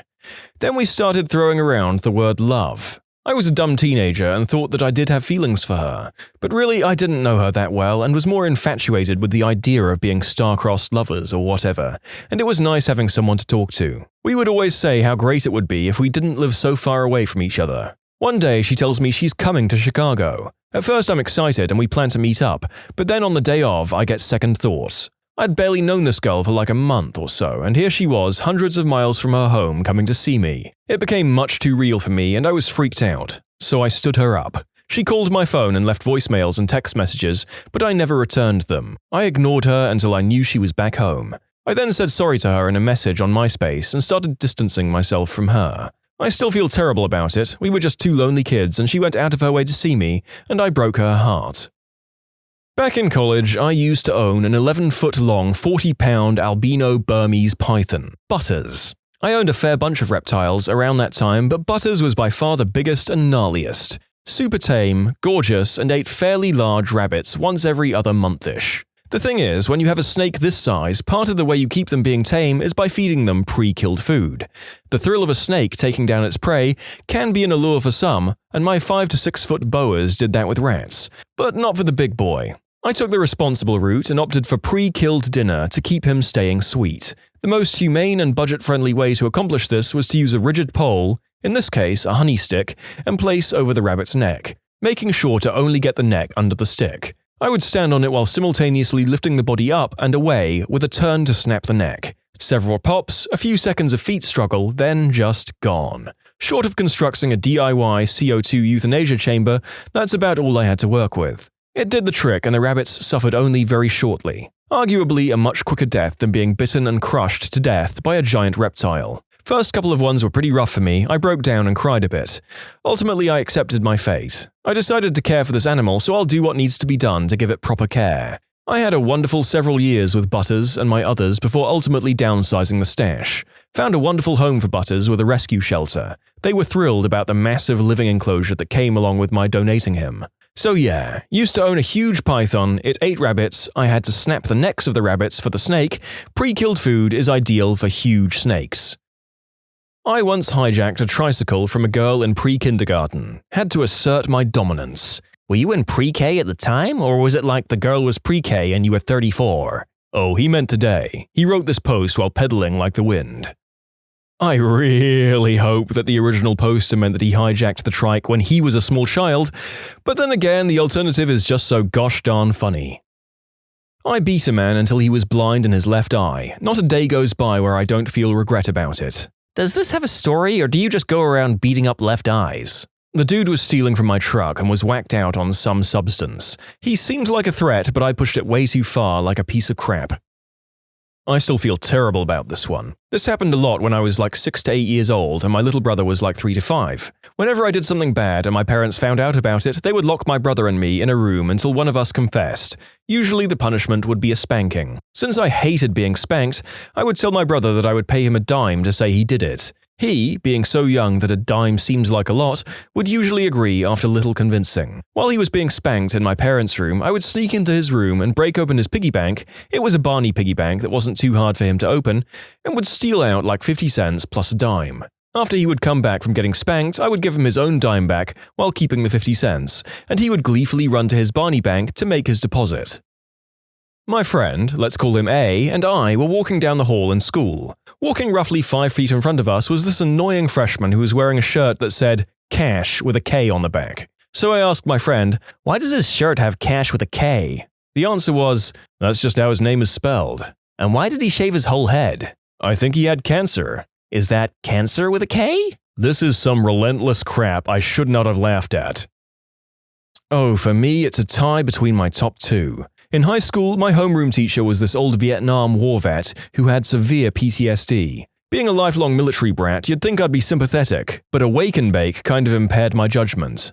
I pulled the little firework out of a Christmas cracker. I lived in the UK at the time and brought it to class for no particular reason. In class, I got the guy sitting next to me to set off the little popper in an attempt to freak him out, hoping for a funny reaction. Instead, he just got really silent for the rest of the period and just stared into the distance the whole time. And number two, before I met my wife, I was set up on a blind date with a friend of a coworker. I met the girl and we talked. She wasn't really my type physically. I did my best to inform her of this gently, then proceeded to ask her if she had any friends that were my type that she could set me up with. She did, and that's how I met my wife. Strangled a boy in middle school because some of my friends said that he was talking crap behind my back. It was messed up because he started to vomit when I let him go, and he was crying real bad. I felt really bad that night and couldn't sleep. I apologized the next day and told him to strangle me to make amends, but he declined. I felt like I owed him something, so I let him borrow my PS1 for the weekend. We became good friends after that. Now it's the only way he can get hard. You're a monster. On a Friday night in high school, we had 50 cents left. Our parents were about to pick us up at the end of a night downtown, arcade and stuff. What could we do? What could we do? We went through the phone book and grabbed an absolutely random person. We ordered them 2 pizzas with extra large, only anchovies, no cheese, to be delivered at 10 p.m. So that was 25 cents. With the last quarter, we ordered the same person 2 dozen roses with a note saying, "Sorry for the pizza, to be delivered at 10:15 p.m. What's your in-laws from hell story? Husband took his own life. In-laws took me to court over insurance money. Most insurance policies don't pay out in the event of someone taking their own life. However, SGLI through the military will pay out in almost all circumstances. I'm doing well these days and I haven't heard from them in a few years. There was a lot of harassment before it actually made it in front of a judge. Forged signatures on beneficiary update forms that were magically found after his death and hadn't ever been filed. It was thrown out pretty quickly, but not before lots of headaches and money down the drain to a thankfully great attorney. Obviously, they were crazy before this, but it really was the cherry on top. His dad was obsessed with trying to catch us doing the deed, going so far as having his own key cut for our house. He had our keys one day when he was waiting in for a workman for us. He would just barge in at any time, never knocked on doors, tried to often barge into the bathroom when it was being used, also liked me to catch him pleasuring himself, would wait until he knew we were a few minutes away. We often called them to let them know we were nearly there, and then he'd whip it out and go to town and looked me dead in the eye when I caught him. Creepiest man alive.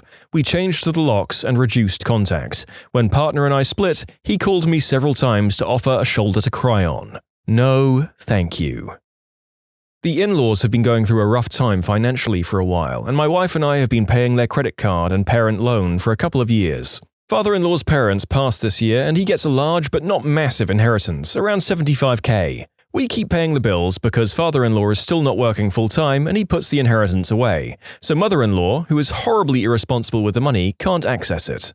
We just arrived on Christmas Eve and there's a Lexus sitting in the garage, paid for in cash, and now father-in-law is talking about how he wants a Cadillac. I'm so teed off that I haven't been able to sleep, and I don't want to frick up the holidays, so I'm biting my tongue until we leave, but there is no way we're paying the bills anymore. $5 says they'll react with, "But we need it! How can you be so selfish?" Don't cave. Remember how much that car cost. Remember they were saying in front of you, payer of their fricking bills, that they want a Cadillac. There's an important saying that one should never ascribe to malice what can be explained by stupidity, and I think that probably applies here. Hopefully they saw reason and accepted the solution with grace. My mother wore all black to our wedding, complete with a black hat with a hanging black mesh to cover her face like she was in mourning. This made me laugh. So melodramatic. Does she always act like this? I'm low-key in love with passive-aggressive antics from family. My entire extended family is so melodramatic, I'm running out of popcorn. After driving almost 11 hours with husband to see in-laws, mother-in-law accused me of keeping her son away from her, and how I'm not ever gonna let her see her son again, to my face and started crying in front of multiple adults and children. The next day, when I asked to speak with her to let her know that what she did was a little unreasonable and very hurtful to me, she showed her true colors and went from crying victim to screaming viciously at me and trying to hit me. She screamed me and husband, her son, out of the house and threw the gifts we had bought her out of the door like pieces of trash. I cannot believe this is the woman who gave birth to my husband. She's like she's from another species. She sounds slightly mentally unstable. She just sounds very manipulative, playing the victim for the audience and getting mad when she realizes she's not getting what she wants. My mother-in-law said we could have the wedding at the place she works, for free, otherwise the venue would cost upwards of $7,000 just to rent out. She decided that gave her free license to plan everything to her specifications, including the date, what we would eat, the flowers, what we would drink, and even what music I'd have at my wedding. She invited more people to the wedding than me and my husband combined. To top it off, she refused to watch my husband's son on our wedding night, saying that he would feel rejected if he wasn't allowed to stay with us. Each thing happened by itself, and it wasn't until they all added up that I realized my wedding had been hijacked under the guise of, "That's how it needs to be if you're going to have it at my place of work," which was bullcrap. She just wanted to control everything. My husband called her out on it later, and she's reduced her meddling to almost zero now. Thank goodness. This happened to me exactly. She always used to ask, I'm divorced now, why we didn't have wedding photos displayed. Because I hated being reminded of that day never seemed like a very nice response. My soon-to-be mother-in-law devoted an inordinate amount of time petitioning the state to allow her son to be remanded into her custody for a day to attend my wedding. He was in jail awaiting trial for fighting a cop and nurse after getting picked up for drunk and disorderly. He was denied bail because he was currently on probation from previous alcohol-fueled shenanigans, theft and assault, and was looking at a nickel once he finally got a court date. She wouldn't listen to my wife and I when we asked her to stop, so we had to write our own letter to the Department of Corrections letting them know we would have an open bar at the reception and it would be a really bad idea if my brother-in-law was in attendance. We showed him pictures and videos 4 years later when he got out, the first time. Fun fact, my brother-in-law is the reason I'm on first-name basis with the local sheriffs in his hometown, as for the first 3 years I dated his sister, there wasn't a family function that he, the brother-in-law, attended where they didn't get called out. Out of curiosity, how's the brother-in-law doing now? Today he's walking around on parole as a convicted felon, carrying the balance of a 20-year sentence over his head, and someone is waiting for him to break parole. The problem is that he's definitely got a Jekyll and Hyde thing going on. When he's sober, he's one of the kindest, most generous, and most noble human beings you'll ever meet. But as soon as he starts drinking, it's all downhill from there. One of the first times I ever met him, he literally, as in took it off and handed it to me, gave me the shirt off his back so that I could make a good impression on their grandparents. He then proceeded to get so drunk that emergency services had to be called, which set the tone for the next 15 years of our brother's by-marriage relationship.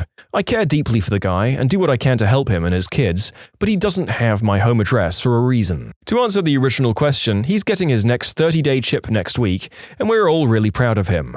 Again, I personally am hoping he sticks with it this time. This isn't as out there as some of the overtly rude in-laws, but mine were so utterly self-absorbed, insular, and lacking in social skills that I was literally ignored throughout most of my early encounters with them. They had a family culture which they all buy into, in which my father-in-law is the center of everything. The only family pictures in the house were of him, none of the 3 kids, all food was prepared to his tastes, and he had no concept of other people's needs or feelings. Initially, I felt utterly rejected and disapproved of, because who goes to dinner again and again with people and is never asked one question, not even, "How are you?" It took me a long time to realize that they just had no idea how to interact with other people because they lived in this complete bubble. To this day, my father-in-law treats every conversation as an opportunity to change the topic to himself, no matter how outside of his experience it is. But I realize that they never cared enough about me to bother to disapprove of me. That being said, my father-in-law's levels of narcissism are so great that he sees slights and digs at him in a lot of my Facebook posts and unfriends me because he couldn't bear the idea that I wasn't considering his feelings with every thought I shared, as he's so accustomed to everyone catering to his needs all the time. I'm sure I was supposed to be wounded to have no longer been in his good graces, but I just laughed. I think he is genuinely and cluelessly taken aback when he's not considered the most important and greatest person in the room. My mother-in-law refers to all of her daughters-in-law as son's first wife. She gave me used stationery for Christmas. Want more? She wore a white dress to my brother-in-law's wedding rehearsal dinner and interrupted, then stopped the best man's toast so that the soup wouldn't get cold. She told me that I'm a horrible mother for not sending my kids outside to play unsupervised all summer, like she did in the 70s where mums would kick the kids out, lock the doors, and tell kids not to come home until dinner. I nearly died after having my first child, and she told me that God was telling me I'm not fit to be a mum of more kids. After we had our second, she told me that I had my hands full and had no business having a third.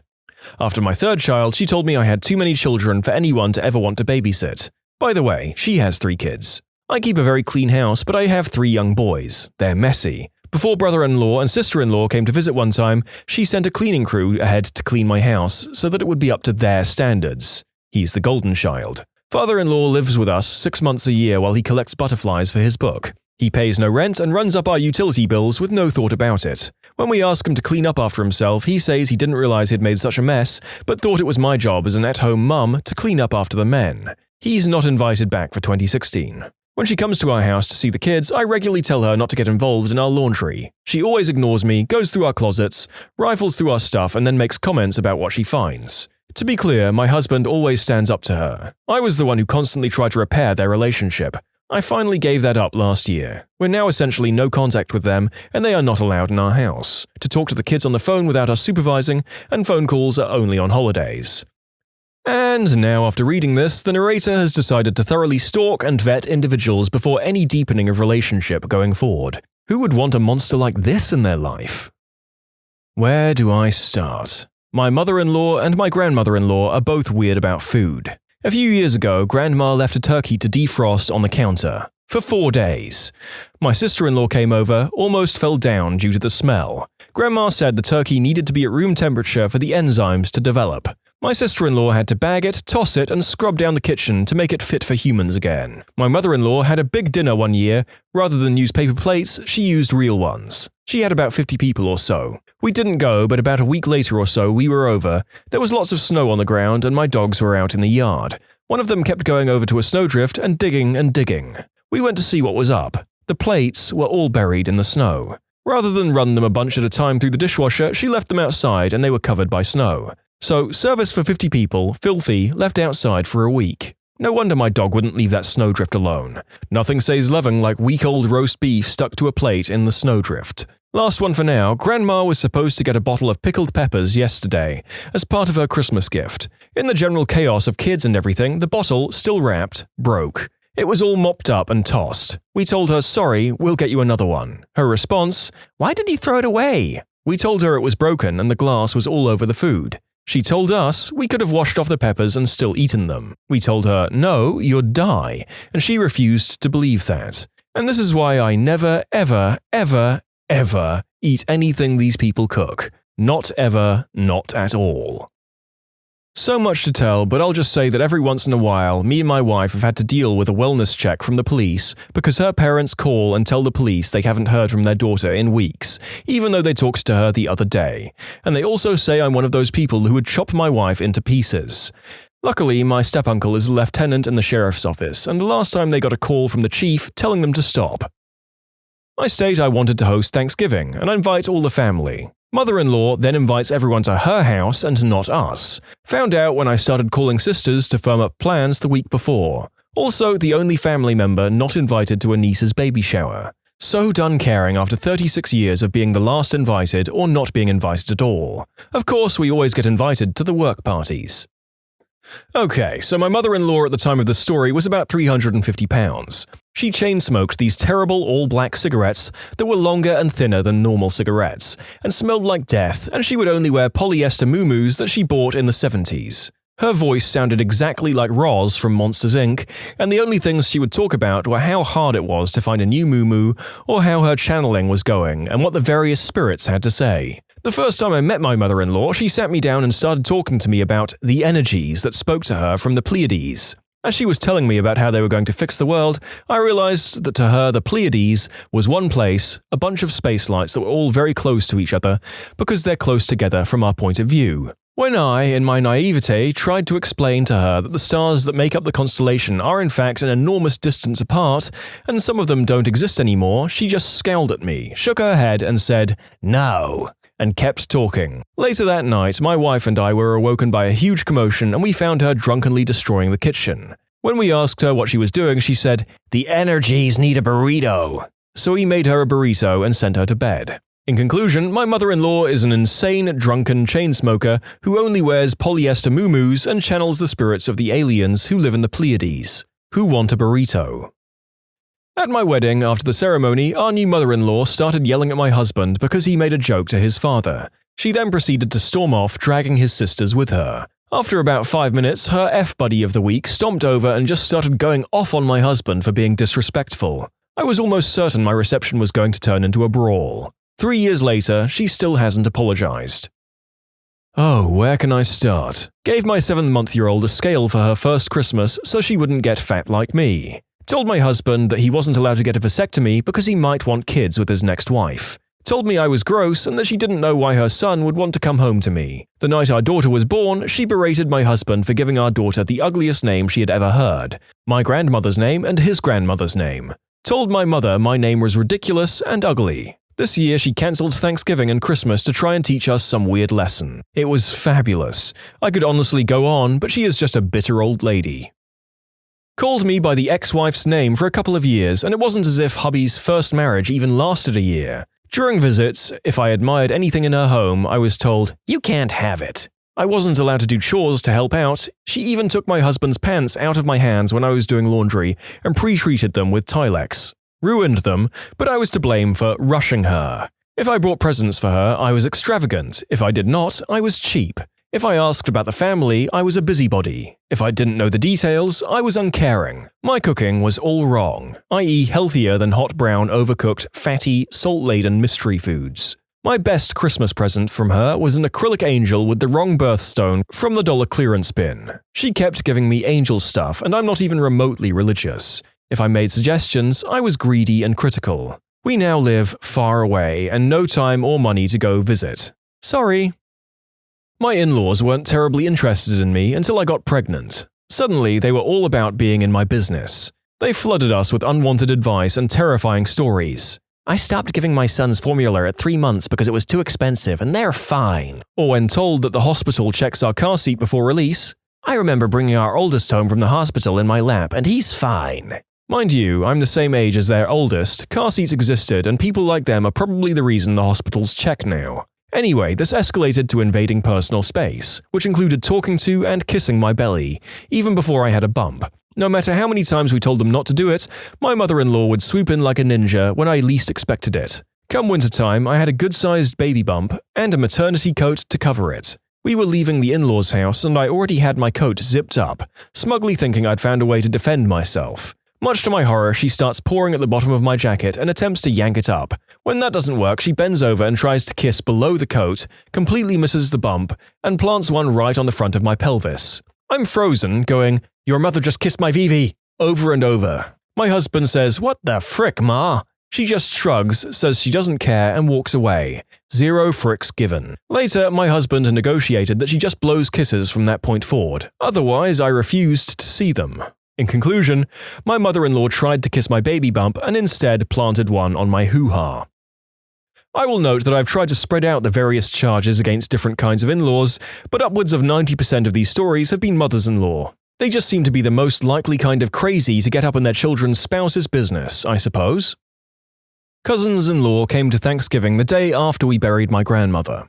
They ignore her husband of 58 years who's sitting at the table, don't offer any condolences to any family members, and complain when we dedicate the goats to grandma, and not their 4th child with the 3rd husband. Also called me ignorant for not knowing who the American Idol winner was this year.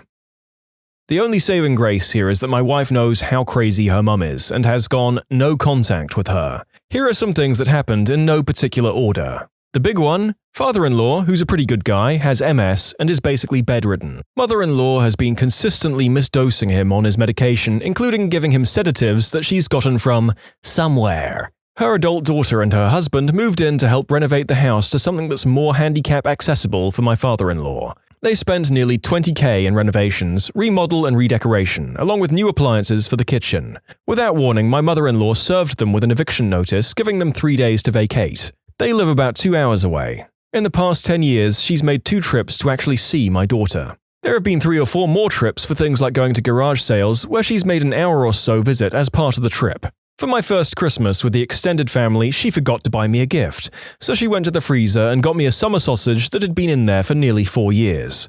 Nothing says welcome to the family like a ruined, frozen, smoked meat. For another Christmas, I got a giant bottle of Listerine and some toothbrushes. Mother-in-law works at the dentist office and liberated these gifts for me. She saved a ham in the refrigerator to make ham and potato soup. The ham had been in the fridge, not the freezer, for nearly 3 months, and she was still going to use it for the soup. Mother-in-law is making tons of money in land royalties from fracking. Sister-in-law recently saw a royalty check from the oil company and it was over $900,000. Yet mother-in-law won't spend any of that money to refurbish the house or pay someone to provide the kind of care that my father-in-law needs. She's all kinds of fricked up. Not technically my mother-in-law yet, but told me her daughter wasn't ready for a ring after we'd already picked it out and she was asking me when she was going to get it. A few months later, she was contemplating a cross-country move and said to my face if she left, there was no one here that her daughter would stay for. First words to her daughter when she told her of our pregnancy were, "How could you be so stupid? My fiancé is 30, we're doing well, live in the same place, and are due in August. Cut the cord with the mother-in-law." To clarify a bit, my husband was 12 to 16 and watched her alcoholic dad beat her mum. Her mum would in turn get in bed with her or sleep in her room to ride it out for the night. At 18, they divorced, and she went 5 years and received her master's. Came home and has been living with mum since. There is a bond, albeit unhealthy, that neither wants to break. Her mum is lonely, clinically depressed, and suffers from severe anxiety disorder. I've given her every option to slowly get away, which she seems to have no intention of doing. Our relationship is suffering, and I'm not really sure where it's heading. What I do know is that no matter the outcome, I will be the best father to my child that I can be. Actually building the baby's crib today. My in-laws came from a very, very rich family. They're rich enough to take a helicopter ride to another city in order to avoid traffic congestion. This one year, they told us to wait for them before starting dinner because they would like to join us. They promised to arrive at 7 p.m. They finally arrived at 9:15 p.m. 15 minutes later, they left, sister-in-law saying she wasn't feeling well and would like to return to their hotel to rest. We waited more than 2 hours for a 15-minute appearance act. Everyone was teed off. Oh boy, my time to shine. This will be a series of short stories. A little background. First, I'm Mexican-American and my wife is white. Also, her parents are divorced. 1. After she met me, her mother took my then-girlfriend into the kitchen and said she was dating below her. 2. After he first met me, my father was asked by his family what I was like. He only said, "He's a wetback." 3. Since I have now graduated from college, law school, passed the bar exam, and become a practicing attorney, my mother-in-law constantly belittles my wife. Most recently, during dinner, she stated that my wife has lowered her prestige in light of my accomplishments despite my race. 4. When my mother-in-law and her husband visited us for the first time after we got married, we found them in our bedroom uninvited and they were searching for something on our bed. We finally heard their hushed tones and realized they were looking for stains on the sheets. 5. The mother-in-law wanted us to all go to a small town in Alabama to see her family for Thanksgiving. So we went, me a little anxious about what to expect. It was a very awkward experience. I think I might have been the first Mexican they'd ever seen, and then we had Thanksgiving dinner. A relative started describing this program the city initiated, where people can provide aluminium cans in lieu of payment for bus fare. Mother-in-law's husband says, "Beer cans too? Y'all are going to be seeing a ton of Mexicans on the buses." Everyone fell on the floor laughing. My wife and I could only stare at each other in disbelief. 6. This Thanksgiving, mother-in-law and husband invited their contractor to dinner. He's from Colombia and has no family here, so I thought they were being friendly. When he arrived, husband kept trying to get us to speak Spanish to each other because us, being Spanish speakers, we would basically be family. When introducing him, mother-in-law said, "He's from Colombia, but we don't call him a terrorist," and started laughing. What was something you thought was grossly exaggerated until it happened to you? General anesthesia. 3, 2, 1, and suddenly I'm being moved to the recovery room. I always thought it was kind of cool how a 6-hour surgery can feel like 2 seconds when under anesthesia. The only time I was old enough to remember going under general anesthesia was to get my wisdom teeth out a few years ago. I was freaking out and one nurse had to console me as I was getting the substances put in my system. I started to feel it and it made everything feel better, kind of like the initial effect of morphine, and I remember doing a little dance on the chair and going, "Yeah, let's get this party started." And then it was 2 hours later and it was over. I always thought I could fight it. You cannot fight it. This was the scariest thing. I'd always imagined it would be like being asleep or being passed out, where you wouldn't feel anything or even be aware of sensory stimulation, but you would at least have some sense that time was passing. Nope, it's like a light switch. Off, on. Kidney stones. They're for real. I was out of the country and on an excursion, if you will. Actually, when I felt something weird about 3 inches up and to the right of my belly button. I didn't have back pains until later. When I got back into town, the pain had gotten a little worse and I thought nothing of it. The next day I woke up and it was more sharp pain, so I went to the local hospital and they did a sonogram to check me out. Spleen, appendix, and whatever else they checked for came back fine. They gave me some Vicodin and sent me on my way. I took these daily and was okay, but every once in a while I took a jolt which nearly brought me to my knees, but then went away. Fast forward to coming home. Was on the plane back and started having sharp pains again. Went to the restroom and peed what looked like cranberry juice. Had a small panic attack and went back to my seat and took the Vicodin. Still had 6 hours of flight time left. Was freaking out the whole way home. Back in the States, I went straight to the hospital and they couldn't figure it out. Told them about the sono and no kidney infection. I could see the concerned look on my doctor's face. So they did a CT scan. A couple of hours later, my doctor calls, "I have good news. It's only kidney stones." My initial reaction was, frick, if that's good news, what did you think was wrong with me? Anyway, the report came back TMC, too many to count. I had hundreds all over my kidney, but had a 9mm one stuck in my ureter. That night it moved and I was laying on the bathroom floor throwing up and couldn't move because of the pain. I thought I was dying, worst pain I could physically ever be in. My father had to come pick me up off the floor and take me to the hospital in the back of his Tahoe. They performed a lithotripsy, which isn't a walk in the park either. And went home that afternoon after passing 3 stones and who knows how many blood clots from the procedure. Since then I've passed 2 more that were small but still painful. I've not yet had these up to this point in my life and I live in eternal fear. Let's see how we go. Getting older. Aches, pains, less energy, more responsibilities. Never thought it would happen to me. In a similar vein, how much time speeds up as you get older. I'm 40 in a few months. This year it felt like it went January, February, April, December. Oh god, you're telling me. Seriously, where the frick did 2014 go? Also, 2013 for that matter. I feel like it should still be 2012 to be honest. Sunburns. I'm a brown guy and honestly, I thought my white friends were being dramatic about their sunburns. Then I decided to go fishing for 6 hours without any sunscreen. Oh yeah, sunburns suck. Dude, one time I got so sunburned I couldn't wear clothes for 3 days. I had to ask friends to bring food to my place because I couldn't go outside without clothes. When I woke up, the creases of the sheets would be imprinted onto my dry skin for hours. The very touch of air hurt my skin. It was one of the most painful experiences in my life. I developed a whole galaxy of freckles on my shoulders overnight. I came this close to skin cancer, I swear. I thought people who called in sick or whatever when they threw out their backs were sissies. Then I threw out my back. Holy heck, it hurt to do pretty much anything. I threw out my back and had bronchitis at the same time, the only time I truly wanted to die. At the ripe old age of 19, I started throwing my back out 2 to 3 times a year due to a congenital back problem. Thanks, genetics. I still brace myself every time I have to cough or sneeze, whether I'm having a good day or not. There's nothing quite like the hot, stabbing pain that radiates down through your legs and out the bottom of your heels. My dad threw out his trumpeting once. I didn't know whether to laugh or feel bad for him. Insomnia. Not being able to sleep is fricking maddening. When I was younger, I thought there was no way this could actually be a serious problem. I was wrong. Welcome to my world. What is even worse is if your significant other totally sleeps fine. Ugh. Watching someone else sleep like a little lamb while you're exhausted and still awake is infuriating. That was me every time I had a sleepover. Like, how the frick did you fall asleep in 5 minutes? Then I'm awake for another hour or two just thinking about how much I want to strangle everyone who can fall asleep in under 2 hours. Black ice. I had a suspicion it was mostly something people blamed for careless driving. Then I finally ran into some.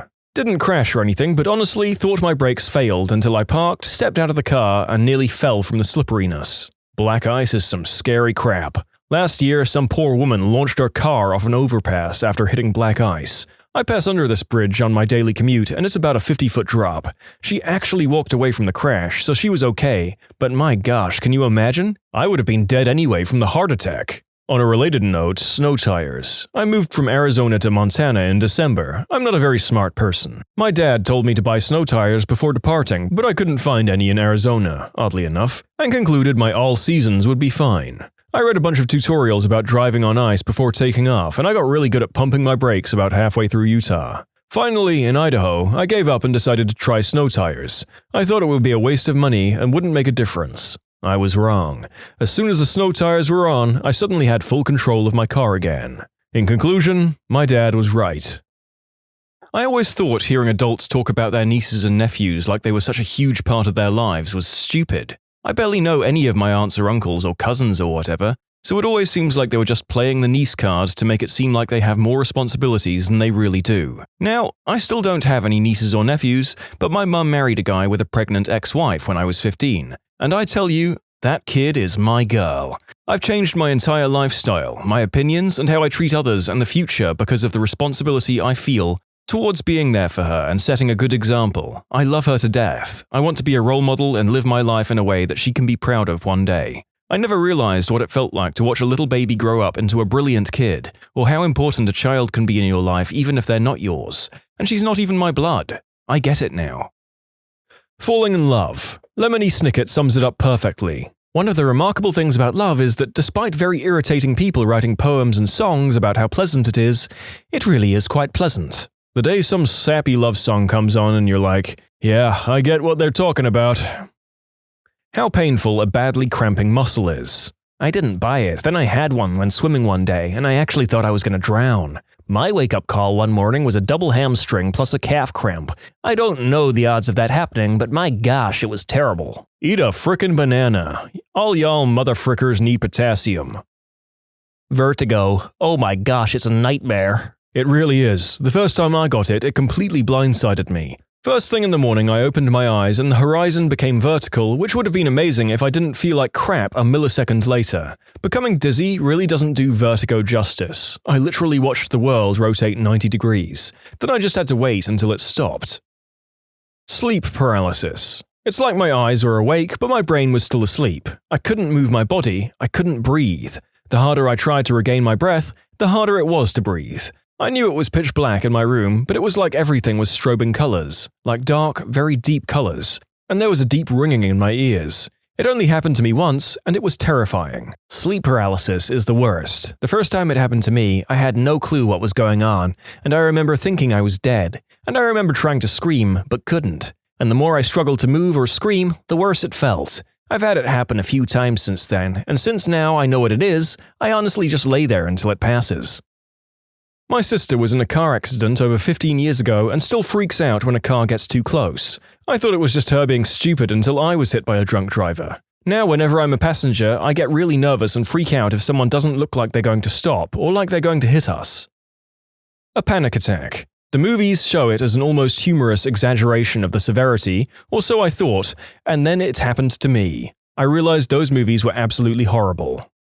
Yeah, the panic attacks in the show Ted Lasso are actually about some of the most real depictions of this kind of event that I've seen in media so far. They are harrowing. Also, if you haven't watched Ted Lasso, watch Ted Lasso. How hard it really is to just find a job, let alone one that pays for you to have a comfortable life. Wait, it gets worse. You'll soon find out that a lot of the people that have those jobs are lazy, incompetent fricks who for some reason or another are immune from being fired. Especially now that you have to apply online everywhere. I was spending at least 15 hours online a week for months, filling out tedious applications while my savings dwindled. One day my mum says, "If you spend half as much time looking for a job as you did on that computer..." Oh man, I lost my freaking mind. I explained it, but to this day she doesn't get it. Even when I found work, I had 2 jobs where it ended up costing me money to even show up, and I had one where I was just barely breaking even, not to mention 20 or so interviews of, "We'll call you," and all that freaking bullcrap. Wasting my gas driving all the way wherever, getting all dressed up and doing the "I'll suck whatever you want me to suck" dance. Frick that crap. If I'm ever unemployed again, I'll use my last chunk of cash to hire a hitman to perforate my trachea with a rusty screwdriver. I hate when people who've not had to do a job search or even been in the workforce for 15 years try to give you advice for finding a job. You just want to shake them and yell, "It isn't like that anymore." The whole system is different. The advice you're giving me is outdated and basically worthless. Bad period cramps. For those who don't know, cramps can vary in pain level with age. When I was younger, I thought I just had awesome pain tolerance or that cramps really weren't that bad, as I've had a lot of painful experiences. Broken bones, chronic migraines, tears, sprains, strains, slips, the lot, and been okay. Then it all went to heck. For one day a month, I'm literally in too much pain to stand up straight. I have to stamp my feet on the floor to keep from crying out if I'm for some reason able to get myself vertical and my feet to the floor. If I'm lucky enough to have the day off, I curl up around the toilet and just cry because I'm in so much pain I want to throw up. But since throwing up won't make me feel better, I just lay there hugging Ralph the big white phone for moral support. It's so painful I can't think. It's easily at the same pain level as a bad migraine or throwing my back out, both of which I've experienced. Holy frick, ouch. The kind of depression that makes it physically impossible to pull yourself out of bed in the morning. Putting down a pet. I held my best friend of 13 years' head in my hands as he slowly slipped away from me. It's been weeks and I still can't get past it. I've lost people I'm close to, and it didn't touch how hard this was. He wasn't just a dog, he was a family member. My cuddle buddy who slept in my bed with me every night from the time he was a puppy. I don't want another dog ever again. I just want my boy back. I would give up anything I have or ever will have to have him back. I miss you and I love you, Link. Toxic relationships. I always got mad at my cousin for not leaving a guy who horribly mistreated her, and then got into a similar relationship and it was really hard to get out. People are also unsympathetic to child mistreatment that spills over into adulthood. People always say, "You should have moved out earlier," or even worse, "They're your family, you should forgive them for what happened in the past." No, it still happens whenever I see them. I won't forgive a life of mistreatment. No one would say anything like that to someone who'd escaped a terrible partner. My mother had complete control over me and had even raised me to think she could read my mind at all times. It sounds stupid now, but when that's all you've ever known, it can be difficult to change the way you think. I never misbehaved as a teen, yet I was always a problem child, and my mother still tells the story of my life in terms of my anger issues and attitude problems. I wasn't allowed to go out even when I was 20. I wasn't allowed to work at all, to the point where I'm now panicking almost nightly about getting a job. I was yelled at, hit, and subtly insulted to the point where I have no confidence in anything I do, even though objectively I know I'm capable of dealing with a lot. I have nightmares most nights about being trapped back at home. I get really jumpy when I travel alone because I was actively taught that women like me get taken advantage of for being stupid enough to go out without other people for protection. It really hurts too when people expect 20 years of horrible treatment to be fixed by 2 years with lower contact with the one who mistreated me. My friends get mad at me for being overly sensitive when they tease me jokingly. I was traumatized with similar techniques. It would just be nice if more people around me understood what it's like. The pain of getting cheated on, consequently realizing you can't trust a person who you've given your heart to. I thought it was so dramatic and a call for attention when I heard other people complain about relationship problems. Little did I realize it was literally like a knife stabbing you in the chest. This. When I found out my ex was cheating on me and got one of the girls, there were multiple girls, pregnant, I literally collapsed on the floor in the middle of my dorm room. I have never and will never bawl again like I did then. I cried every day, multiple times a day. People would say the usual, "Hey, how are you?" and I would lose it. Never have experienced pain like that. My first girlfriend, who I was with for almost 2 years, cheated on me, and that crap cuts you up way worse and in so many more ways than you're led to believe. There's the obvious feeling of betrayal, and then there's everything it does to your confidence, and the fact that you feel like you can never trust anyone ever again. Not just a significant other, but also friends who could have known, and then there's more deep-rooted crap like how emasculating it is, or what people who knew it had happened before you did must have thought about you. And then you're going to start going around in circles feeling like a bad person because all you care about is your place as a man and so on and so forth. My ex actually introduced me to the guy she cheated on me with between the time it happened and the time that I found out. Even the slightest thought of what he must have thought of me at that point makes me want to flip my crap. Never cheat and never be the person that someone cheats on someone with. That crap doesn't just cut you up, it changes you for life. How loud small arms are. I knew intellectually that they were noisy, but unconsciously assumed they were a movie or video game volume. Went to a firing range and shot a variety of them. Even with ear protection, they still feel overpoweringly loud, and it's clear as day you'd damage your hearing if you fired them without taking any safety precautions. Can't look at most movie gunfights the same again. Also, I had earplugs in and those gun range earmuffs over the top. Also, how hard it is to hit anything, especially with a smaller weapon like a gat. You think you're properly aiming down the sights, then you fire, there's a big flash and it kicks back in your hand, and you look at the target and realize you were way off. And that's taking your time in a controlled environment. I couldn't imagine trying to be accurate under pressure while trying to hit a small moving target, not without a crapload of training. Yep, being at an indoor range is one of the most disorienting experiences a man or woman can subject themselves to. I'm pretty sure that even with the proper protection, all regular patrons must need hearing aids later in life. Just Texas. Alright, I'm being a smart aleck, but I'm also being very truthful. I've lived in a number of different places because I was a military brat and a vagabond, and I've encountered a hell of a number of different people. As an adult, moving to Texas surprised me. I thought I'd find it had been exaggerated, but the appetites, the personalities, the pride, all of it are bigger in Texas. They fricking love their state. The pain you feel when, and after, eating a ghost pepper. I thought people on YouTube were just exaggerating to get views. I have an Indian flatmate who cooks with those. She must be immune because the other day I came in after work and suddenly it was like I'd walked into a cloud of napalm. I was on my knees coughing and crying and she just looked down from the pan and rolled her eyes. It's not that bad. I thought I was going to die. Obsessive-compulsive disorder. I remember as a kid watching one of those MTV True Life documentaries about people with OCD and thinking about how ridiculous it was. I mean, why can't these people just not wash their hands 50 times a day? Why can't they just lock the door once and be done with it? A few years later, when I was around 16, I started to develop some strange habits. For instance, if I heard even just 1 second of any song on my iPod, I would have to listen to the rest of the song in its entirety, down to the last second. So if said song ended and I didn't get my iPod paused before the next song started, I would have to listen to that song in its entirety. These were the first signs of horrible things to come.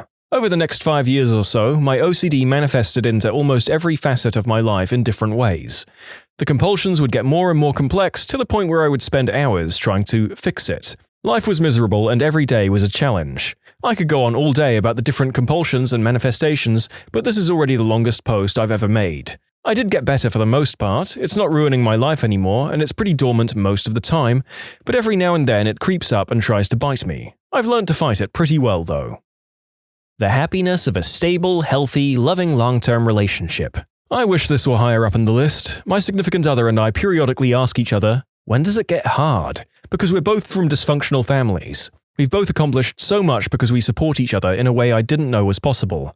The nights we check out of adulthood to make pillow forts and eat ice cream for dinner make me feel like we're in Calvin and Hobbes. I've been told by cynical people, oh, you're still in the honeymoon phase? You'll start having fights soon. Like we're just too dumb to get into fights yet. We've been married 6.5 years exactly today, and we've been living together for more than 9 years. I think if we were going to start fighting, we'd have done it by now. Literally not a single fight in that entire time. Not to me, but to a very close friend, getting taken advantage of on a date. She simply wasn't the same person anymore. She went into a shell and refused to even seek help. It took almost 2 years of convincing her to take her to a therapist, and 3 years after that for her to almost come back to her old self. But even now, she refuses to trust men. Getting a bad, we're talking 2nd or 3rd degree, burn.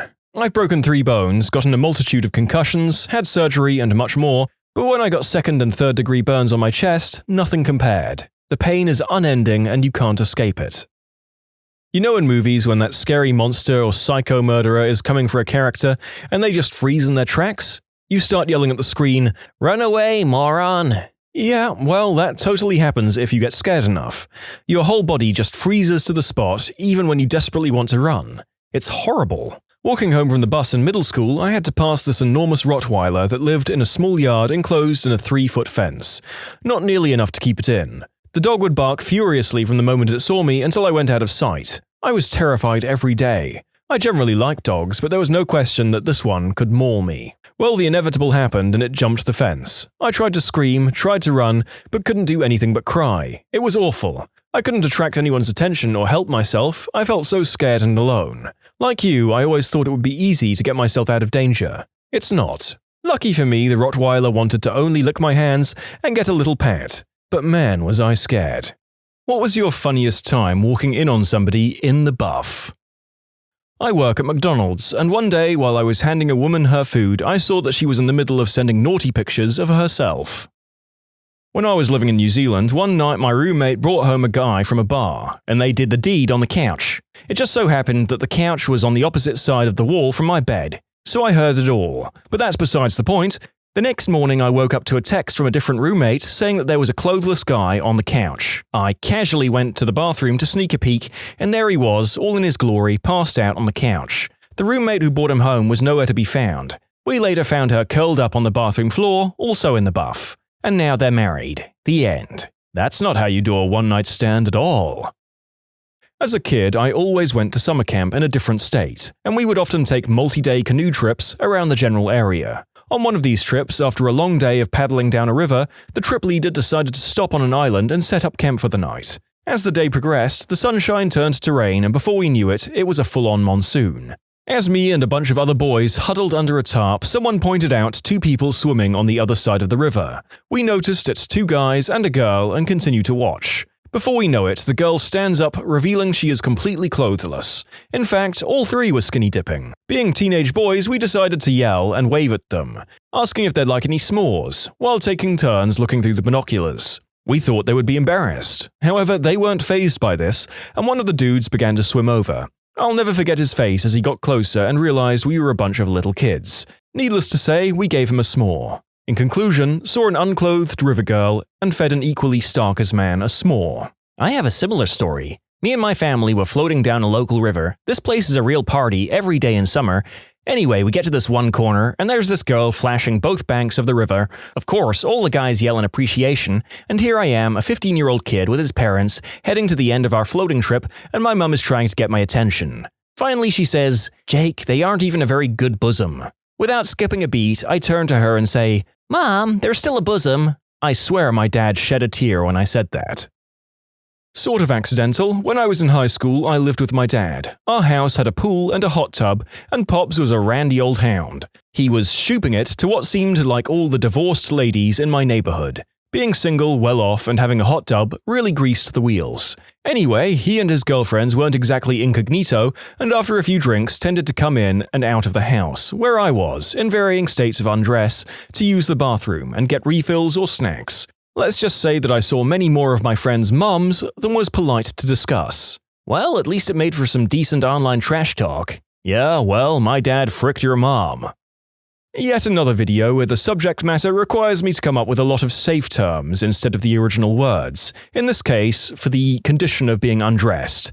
Let's see how many I can slot in. I guess it's not really accidental because she dropped hints later that it was intentional, but at the time I thought it was. Went on a date with a co-worker. While waiting for her to get ready in her living room, I could see her full bare figure in the reflection in a mirror on a door. She had a ridiculously awesome body, too. I used to work in an electronics store. We regularly had promo staff and reps in on the weekends to sell their stuff in store. This particular weekend, we had 3 models in promoting some camera or something.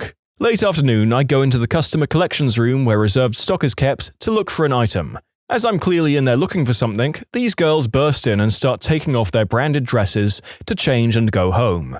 In shock, I say, "Do you want me to go out?" And they're like, "Nah, it's okay." Then some checkout girl comes in and laughs, gasps, and drags me out. Gutted. Checkout girl just doesn't understand. Becky's a B-word. Oh, she wants to be called Rebecca now. When I was about 6, I was at the ocean with my parents. My dad was playing with me in the breaking waves on the beach. I saw a rough wave wash over this young lady a few feet from us, and it totally swept her bikini bottom off. I couldn't believe it, and no one, including her, seemed to be aware for several long seconds. It was a massive late 1970s bush. I saw it before my dad and pointed and yelled, "Look at the hair!" My dad was up to speed quickly and swept me up facing the other way, as a guy apparently with the woman somehow found her bikini before it was lost forever. She was sitting down in the water when he brought them over and said, "You lose something?" I learned a lot that day. I was on a Mediterranean cruise in summer, so the top deck was filled with people sunbathing. This one lady with rather a large chest was sunbathing with her family, taking off her bikini straps, as some do to avoid tan lines, I guess. Anyway, she accidentally dropped it and I got a full-on view of one of her maracas. She looked around to see if anyone noticed, caught my eye, and gave me a cheeky grin before I looked away blushing. When I was working as a PA on a TV show, we filmed an episode at a fashion show. I spent the evening wandering around backstage getting models to sign releases. Most of them were undressed or half undressed. Best work day of my life. Was working in my fish and chip shop, and just across the road is a bunch of terrace houses. The windows upstairs start on the floor, but I assume the girl had no idea. My mum actually pointed it out to me, and it was a girl in her natural state in front of the window. The guys in the garage around the corner were walking down the street opposite of her window and got an eyeful as well. I later learned she was the sister of a guy I went to school with. Your mum is a bro.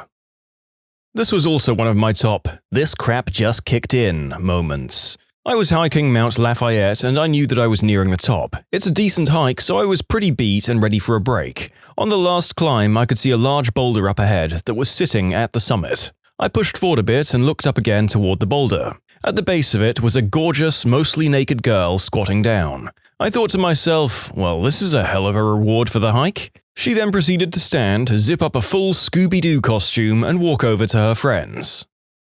When I was a junior in high school, I had a math teacher that was probably in her late 20s or early 30s. One day, near the end of the first semester, she was wearing a dress of sorts. It was in Florida, so it wasn't getting cold at all, and she was just trying to reach something off the top shelf near her desk, when the 2 straps holding up her dress just snapped, and the entire dress fell to her feet. Sure, she was still wearing panties, but the dress didn't hide bra straps that well.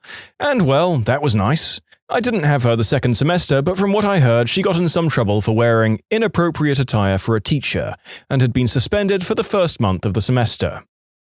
I installed security alarms, cameras, sensors, and locks. On one install, I placed a camera in the master bedroom like the husband had asked.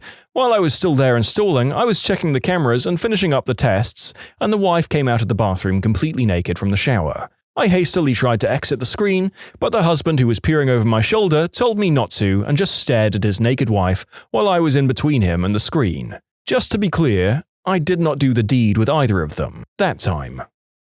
Was at an indoor water park waiting in line for the attraction that simulates surfing, Flow Rider, I think. Well, there was this really cute girl up and she bails face first. Now, if you know these attractions, you know that there's a lot of force behind the water. As it turns out, it's enough force to completely remove a person's bikini, top and bottom. Must have been really embarrassing for her, but I liked the piercings.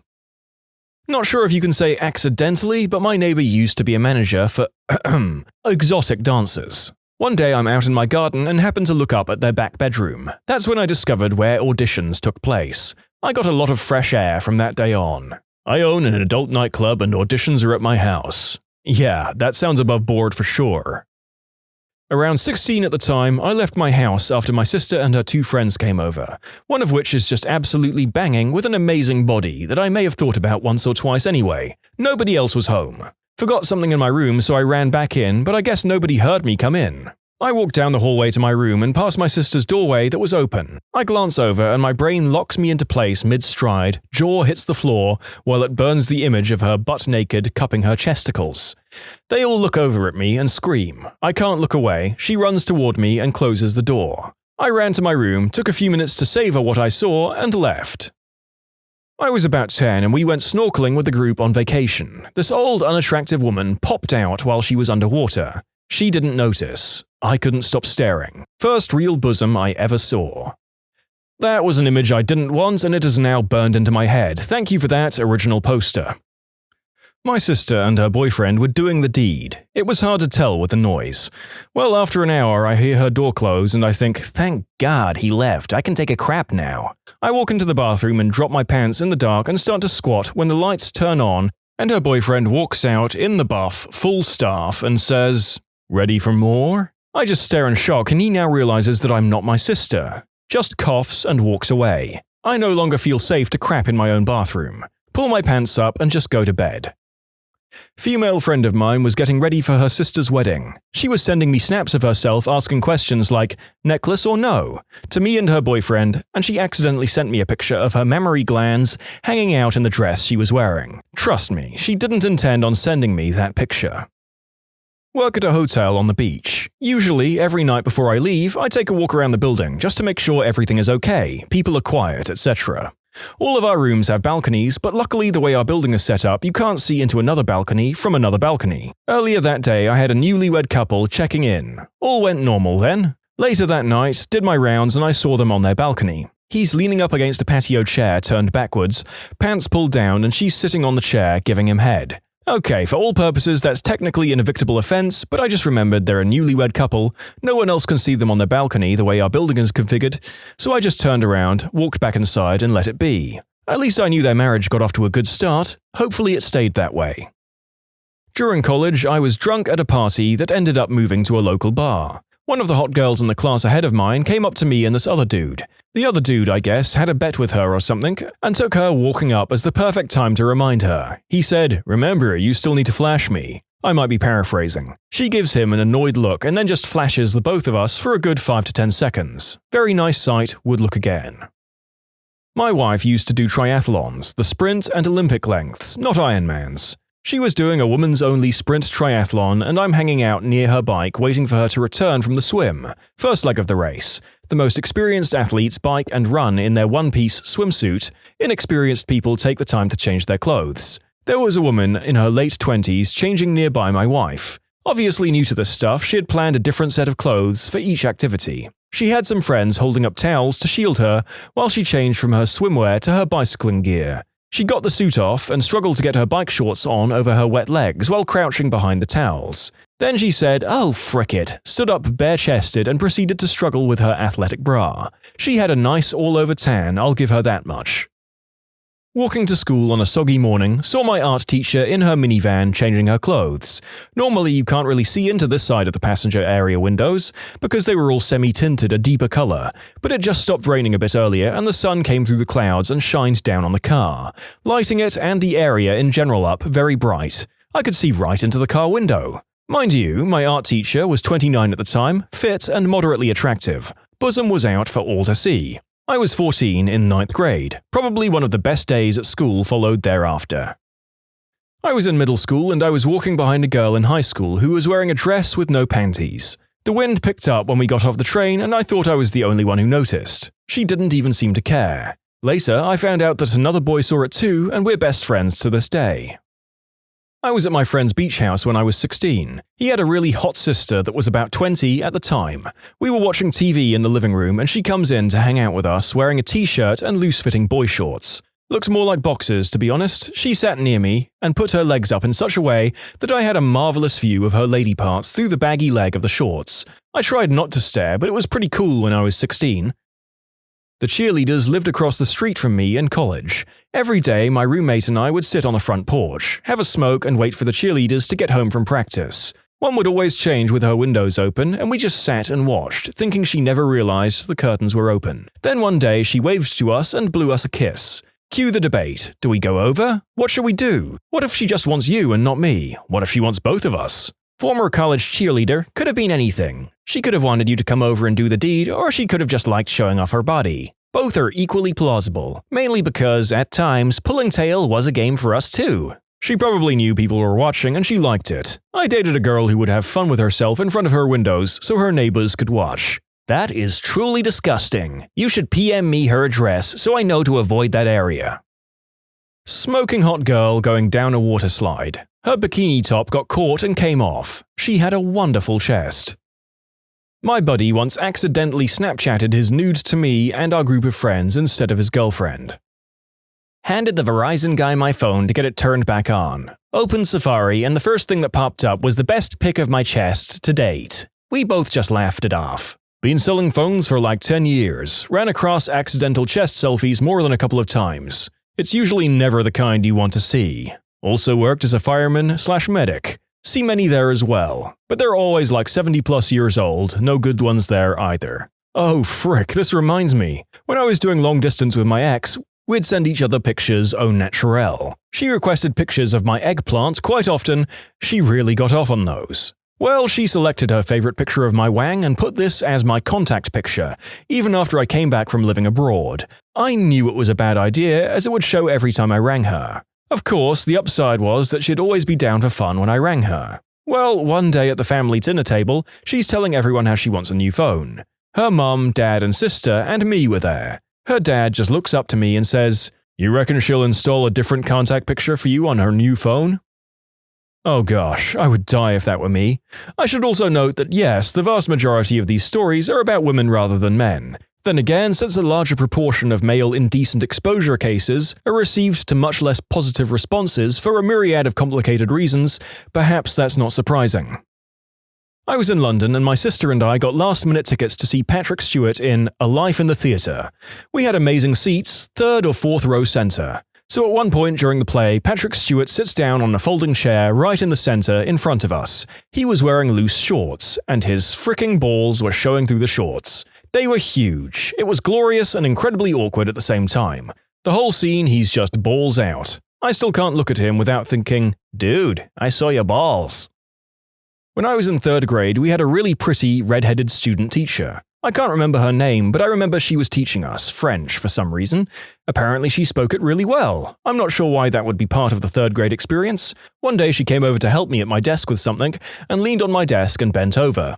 For whatever reason, she decided not to wear a bra that day, and right in front of my face, swinging in her dress, were the largest pair I'd seen up to that point. It was glorious. I truly believe that event changed me, and set the type of woman I've been into ever since. It was certainly a formative experience.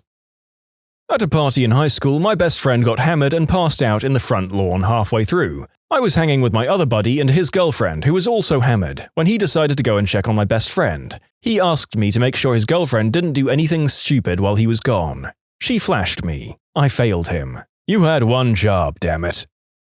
I was a freshman at Louisiana State University a few years ago, living in the all-male honor dorms. During the first couple of weeks at school, I'd made friends with a couple of girls who roomed together and were friends from the same high school. They had a third roommate because they had a corner dorm and it was huge. All-girls dorm, so I had to be signed in and out. But it was a spacious place to chill, big as it was. So one night, I'm in there with friends hanging out. It's around 7:30 or so. Dining hall just cleared out. So the dorm is packed with girls hanging out and watching TV. And also showering. The alarm goes off, panic ensues as people scramble out of the communal spaces and dorm rooms, and also out of the showers. Positioned as I was at the end of the hallway because the dorm room we were in was in the corner, I saw 8 girls in various states of undress, wet and slippery, from half-dressed to completely starkers, running toward and from me. I'd been at university for a few weeks. I thought this was just the beginning. Nothing but this from here on out, boys. Didn't quite work out that way. But I'll never forget that one night it just so happened to. When I was 8 or 9, being driven by my mum somewhere and staring out the window, in the car right next to us at a light stop, this gorgeous blonde just casually takes off her shirt, removes her bra, then puts a new shirt on. My jaw was on the floor. Mum didn't even notice. I'll never forget it. Winning. I delivered pizza for 7 years. Reddit hardly existed when I finished that job, and while I knew some of the chests I saw were probably dares, that doesn't bother me. I knew it. Brazzers was right all along with the pizza guy gets laid a lot. Some people pay to see women's chests. You got paid to see women without tops on. Think about that. I think my best and worst accidental exposure is the same story. I was in my car with my now husband getting ready to leave the parking lot at Lowe's when we looked up and saw a couple trying to put a carpet on their car. First of all, they were trying to strap a 9x12 rug to the top of a retired police-issue Crown Vic, which was unusual enough. My husband wanted to see how they were going to pull this off, so we stayed in the car to watch the spectacle. They started to unroll the carpet, which is when the girl bent over in her short summer dress. Sans underwear. So I'm 20 feet from a bare snatch in broad daylight in a hardware store parking lot. It was gynecological. To quote Future, she was butthole undressed. Only my windshield stood between her birth canal and the two of us. I think both of us simultaneously yelped with surprise when it happened, at which point my husband remarked, "I can see the bottom of her brain from here." I was dating a twin for a short period of time. They still lived with their parents and shared a bedroom. My twin was taking a shower, so I was just chilling in the living room. The parents were out of town for the weekend, so the twins and I had the house to ourselves. The boyfriend of the other twin would come over at a later point that night, but wasn't there yet. After finishing a show on TV, I walked upstairs to go see if she was finished showering. When I walked into the bedroom, I saw her, naked as the day she was born, and I approached her from behind. I cupped her fun things, big ones, and smelled her wet hair and was about to tell her how nice it smelled when she said, wrong twin. Out of shock, we both stayed like that for 2 or 3 seconds, then I backed off and asked her, "Never happened?" She agreed, and we've never told my twin. Well, that was almost 10 years ago, and we were only dating for a couple of months, so by now she must have told her, I guess. How have you traumatized your parents? Here's my story. It begins far away from my parents, deep in the woods. I was 18 years old. As summer came to a close, I went on a week-long hiking trip with my girlfriend. We went off the grid, many miles from civilization. There were no designated campsites, running water, etc. We were roughing it. Being young and randy, we wanted to have our share of fun adult times. So I bought a sizable stash of prophylactics. Of course, there were no garbage cans in the middle of the woods. When the deed was done, I had to put the used wang covers into a Ziploc baggie in my backpack. By the end of our week in the sweltering August sun, the baggie was full and funky. The trip went well. I returned to my parents' house exactly 1 day before I had to leave for my sophomore year at college. I was also a ridiculous slob.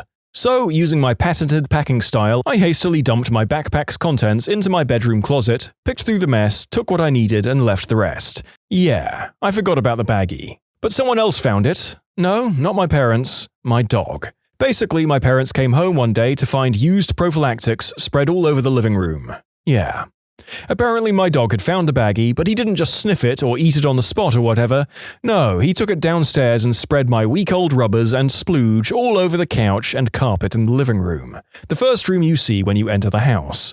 Welcome home, Mum and Dad. They didn't tell me about it for years to spare me the embarrassment. When my dad finally did tell me, he was laughing his butt off. But my mother was apparently not pleased. In conclusion, my childhood dog spread my used rubbers all over my parents' living room. When I was in 8th grade, I was staying the night at my friend's house, and it so happened that one of my favorite movies, A Christmas Story, was going to be playing on TBS. My family didn't have cable, and I knew everyone would enjoy watching it on Christmas at my house, so I asked my buddy if we could record it onto VHS so I could take it home. He grabbed a blank tape from his dad's office, popped it in the VCR, and we recorded Ralphie and his Christmas shenanigans. The following day, I went home and told my parents and siblings that I had a copy of the movie. They were ecstatic, and we all agreed to watch it the following week on Christmas Eve. Christmas Eve rolls around, and my parents, brothers, about 5 and 8 years old, sister, 7 years old, and myself gather around the TV to watch the movie. I rewind the tape to the beginning and press play. For the next 3 seconds, although it felt like an hour, my entire family and I watched a woman sucking a large male organ before it quickly cut to A Christmas Story. We'd obviously taped over one of my friend's dad's adult flick tapes. Nobody flinched. I looked at my parents, who had these bizarre frozen smiles as if nothing had happened, and everything was right with the world. My brother and sister continued watching the TV but had looks of bewilderment on their faces as they tried to process what they'd seen while simultaneously trying to enjoy the beginnings of A Christmas Story. Nobody in my family has ever mentioned this event. I'm 30 years old now, and A Christmas Story is no longer part of our family Christmas tradition. Oh sweet lord, we've missed out on many great awkward family moments now that the age of the cassette tape has been and gone. We shall miss you, Old Faithful. When I was 15, I was just constantly in the mood all the time.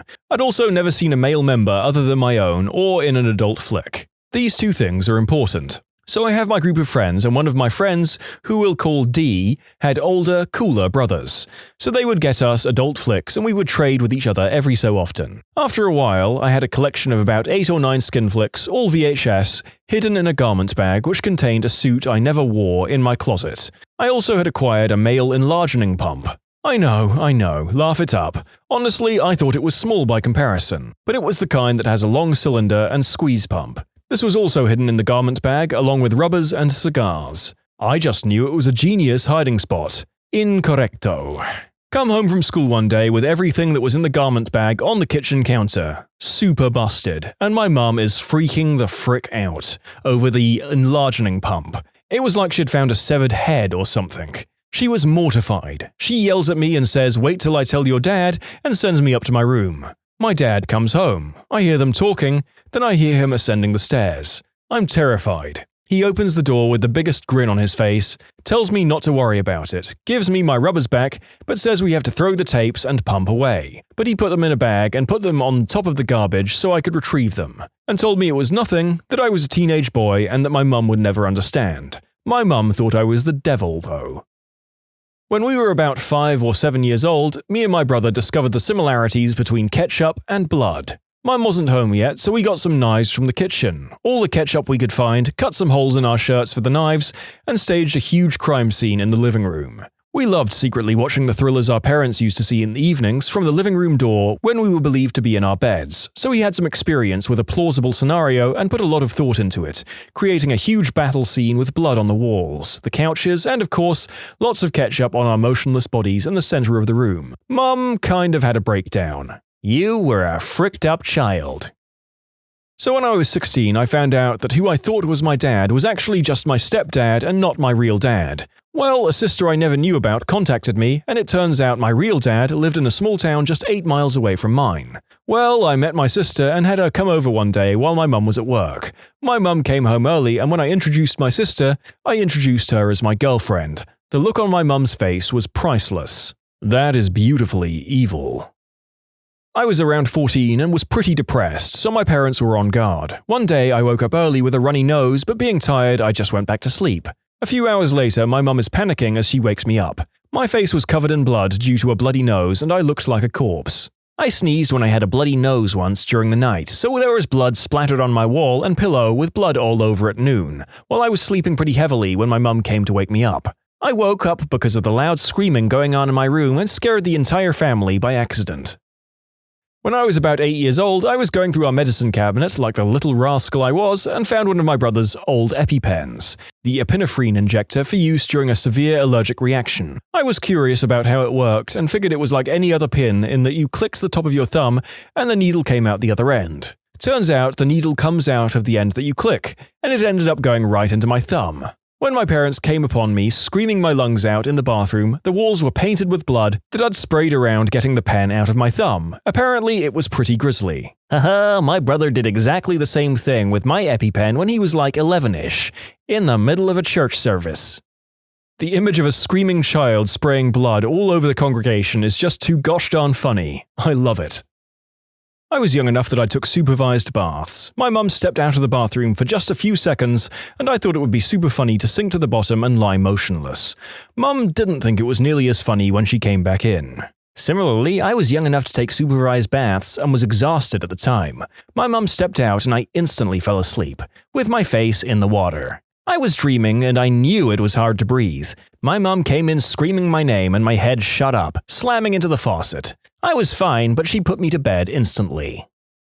To this day, we don't know why, but toddler me decided one night to get out of bed, grab my toy hammer, walk to my parents' room, round the bed, and smack my sleeping dad in the face before dropping the hammer and returning to bed. He's still jumpy in his sleep. I fell out of a moving car when I was 6. Luckily, I was in a car seat and landed in grass. How does this happen? One word: Jeeps. For some context, when I was about 7, I lost my cat. He just disappeared one day. Probably coyotes. But his favorite thing to do was sleep in my mum's bathroom sink. Also, my neighborhood is infested with cats because someone down the street never got hers fixed. So now for the real story. I was swinging on my porch swing, looking over into the bushes and saw a cat. It was laying down, eyes closed, mouth open. No wounds as far as I could see. It looked asleep. But it looked sick too. So to make it feel better, I picked the dead cat up, took it inside and placed it in the bathroom sink. Plus, I was feeling really lonely after my first cat disappeared. I thought my mum would let me keep this one. In conclusion, my mum walked in on me petting a dead cat I'd placed in the bathroom sink. I find this morbidly adorable. A child with little understanding of the concept of death attempting to tend to an animal's corpse. I think that definitely would have left a mark on me as a parent, though. I think that I'd be more moved than traumatized. My mum got my sister and I our first set of makeup when we were 11 and 15 respectively. We ran to the bathrooms to try and figure it out and immediately decided that the best course of action was to paint bruises and wounds all over our faces, fake fight sounds and screaming, then run to our mother's office area appearing like we needed to go to the hospital. It worked. She turned about as white as a sheet and screamed before we collapsed into laughter. We weren't allowed to have makeup again until we were adults and bought it for ourselves. I haven't, but my little sister used to hold her breath when she threw a fit. Used to scare my mum to death. My dad said, she'll start breathing when she passes out. My daughter threatened me with this. I looked at her with a bored look until she went down. I didn't catch her or anything. She came to and realized Daddy wasn't being bullied. The first movie I saw with my ex was Knocked Up. At the time there was awkwardness because we'd accidentally had unprotected fun the week before. It turned into a big joke between us and I bought her the movie for Christmas. Mum asked me, "What did you get Jen for Christmas?" And without hesitating or thinking, I said, "Knocked Up." She was driving and almost wrecked the car. This happened the summer after my senior year of high school. After a long night of drinking, I came home and apparently felt the desire to spew. My parents live on the 3rd floor. I live on the 2nd and have a bathroom on my floor. For some reason, I turned the fan on when I went into the bathroom, which is kind of loud, and my parents' room is pretty much right above the bathroom. So I spewed hard, mostly in the toilet at first. I got hot and really sweaty when I'm spewing, so naturally I stripped down to my boxers. I then somehow managed to spew all over myself. Well, that's unacceptable to drunk me, so I decided to take a shower to clean up. Never managed to turn the water on. Next thing I know, I'm getting woken up by my mother screaming bloody murder, crying profusely. Apparently, I passed out in the tub. The fan woke up my mother in the middle of the night, so she came to investigate and found me barely dressed, covered in my own spew, passed out in the bathtub with, as she says, my eyes rolling in the back of my head. She thought I was dead. I would say that was a bit traumatizing for her. In conclusion, my mum found me passed out, covered in my own spew in the bathtub and thought I was dead. I should note for our listeners that even saying the more commonly accepted and medically correct terms for spew can get us in trouble with YouTube, which is why I had to say spew so many times instead. Spew. When I was in kindergarten, I made a friend while at school. We really hit it off, and she said she had a big bag of Halloween candy at home and offered to share it with me. It was a fairly short walk to her place from school, and from her place a short little walk home. So I head over to her place and completely forget to tell my parents where I went after school. I completely lose track of time. We ate candy and played video games. Her family must have thought my parents knew where I was. We played board games and ate dinner, and I didn't go home until after 9. I remember getting home, walking through the front door and being greeted by the sight of my parents, both completely in tears on the phone with the police. I immediately realized what I did wrong, and I thought for sure I was going to be grounded forever. They weren't mad though, they were just overjoyed that I was okay. A bunch of bear hugs and tear-filled expressions of parental affection later, I felt terrible. They must have thought I was dead. I was missing for over 6 hours. Every single one of their friends was out looking for me. I'm such a butthole. In conclusion, when I was in kindergarten, I disappeared for over 6 hours on my way home from school and didn't tell anyone where I was, so I could play video games and eat candy. When I was younger, my parents took one of my toys away from me, a brand new mother-fricking Hulk toy. This made toddler me angry, so I did the only thing to do. I crapped in their room. I crapped all over their bed and floor. I reminded my mum about it, and she said I didn't just crap, but diarrheaed. I sprayed diarrhea all over my parents' bedroom. When I was young, maybe around 5 or 6, I was trying to find Christmas presents in closets or under beds, but instead I found a crapload of prophylactics and adult fun-time toys. At the time, I didn't know what they were, so I opened up the box of what I thought were balloons and started to run down the stairs with what I thought was a sword, or a vibrating toy, and trying to blow up the balloons. I then ran into the room where my parents were and started talking about how I finally found my Christmas presents. My parents still talk about that today.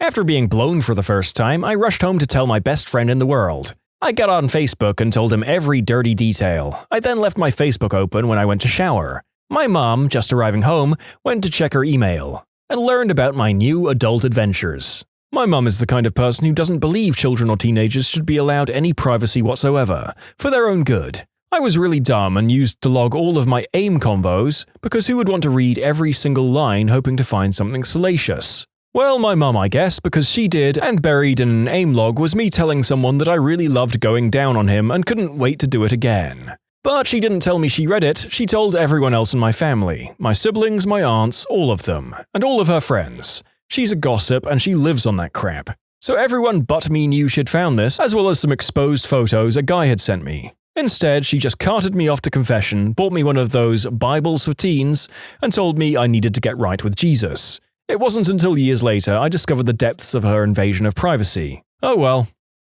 My dad was fixing this huge closet one day. The closet was very old and had an extremely heavy door. The problem with that closet was that the door hinges were loose.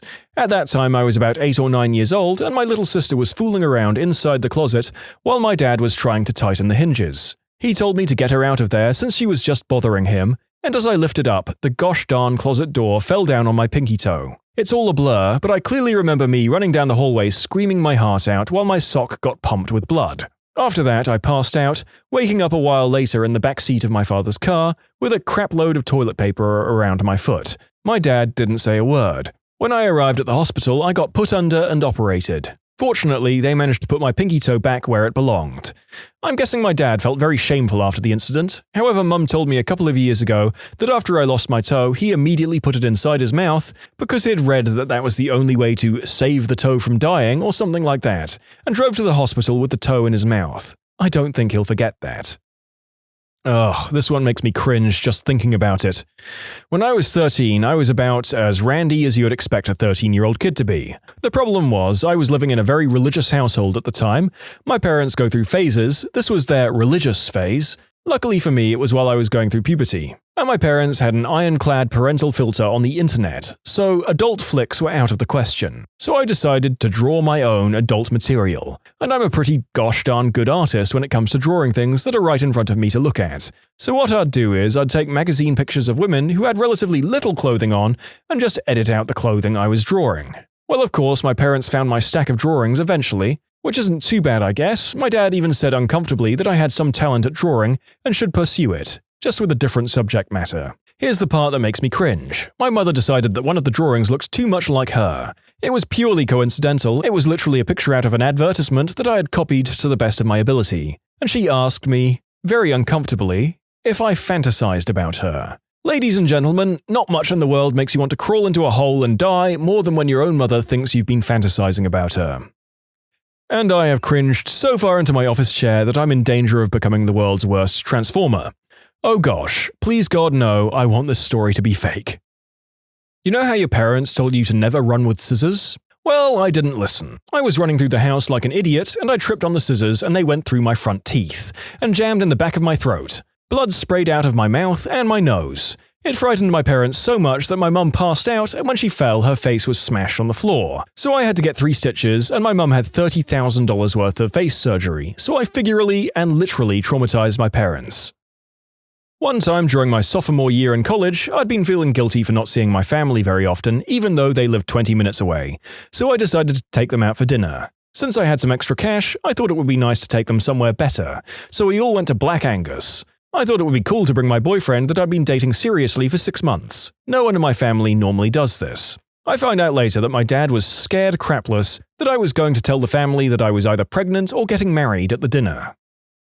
Well, crap. When I was 2 or 3, my parents had me in the backyard. I was running around and generally being a small child. You know how it is. Apparently, I saw something cool on the ground, and like most children, my first reaction was to put this fancy thing in my mouth. The fancy thing was bird crap. My mom screamed and took a hose to my mouth. Bonus, I'm a huge misophobe now. I call it Stunt Baby. My 4-month-old standing on my hand as I balance him and let people take pictures. I hated school in 4th grade. Terrible teacher, a few bratty other students, made going to school miserable. So I loved any excuse to get out of school for all or even part of the day, even if it was a doctor's appointment. One day, for some reason, my doctor's appointment was cancelled. I was having none of this. I barricaded myself in my bedroom, no lock on the door, just my desk chair, and some other stuffed animals as a blockade, and screamed that I would rather die than go to school. My mum was freaked out, crying hysterically and everything. My poor dad having to deal with 2 hysterical women or girls at once. The next day, I had an emergency session with mum's therapist. I traumatized my mother once, both times when I was about 3 years old. The first time we were walking through the Botanic Gardens and there was a wedding taking place. Apparently the bride was a large lady, and I piped up in my piercing little voice, "Mummy, look at that fat bride!" My mother grabbed me under one arm and ran away. She thinks the bride didn't hear, but she's certain some of the guests did. The second time I traumatized her, she took me to her work one day, and I met one of her colleagues. He was from Ghana and had very dark skin. Apparently I said, "Mummy, look at that dirty man." Mum said she just wanted the floor to swallow her up, but the guy handled it with exceptional grace and just laughed and said, "Don't worry, at least I can't blush." Yeah, I'm surprised I wasn't left at an orphanage after those 2 episodes. I now have kids of my own who are determined to give me my comeuppance. When my mum was dropping me off at preschool, I saw the father of a girl in my class who was black. I tugged on his shirt and asked him, "Excuse me, sir, are you Susie's dad?" "I sure am, why?" At this point, my mother was terrified to know what my next statement would be. "You have the same dark skin as she does." My mum was about to die until he responded, "Yeah, it runs in my family," while laughing. What was the best moments you've experienced while playing Dungeons & Dragons? The time we planned and executed a heist to steal a fortune belonging to our rogue's corrupt father. There was a lot involved, from using a magical bird familiar to recon the keep where the money was stored, to my shape-shifting character taking on the form of a guard to sneak some of us inside, to recruiting a posse of disgruntled locals to help us cart away numerous bars of silver and gold. But the best part was when, after we set off some magical alarms on our way out, the father rushed into his vault to check on his fortune and threw back the tarp covering his stack of gold and silver bars, only to find that the precious metal was all gone and the tarp was covering a live bear. Suddenly, bear. Did I mention it's a magic bear who often wears a sign saying, "Magic bear, do not eat"? As a willing forever DM, I would just like to say that I have been waiting with bated breath for this kind of story grouping to come up in my assignments. Huzzah! On to more D&D stories.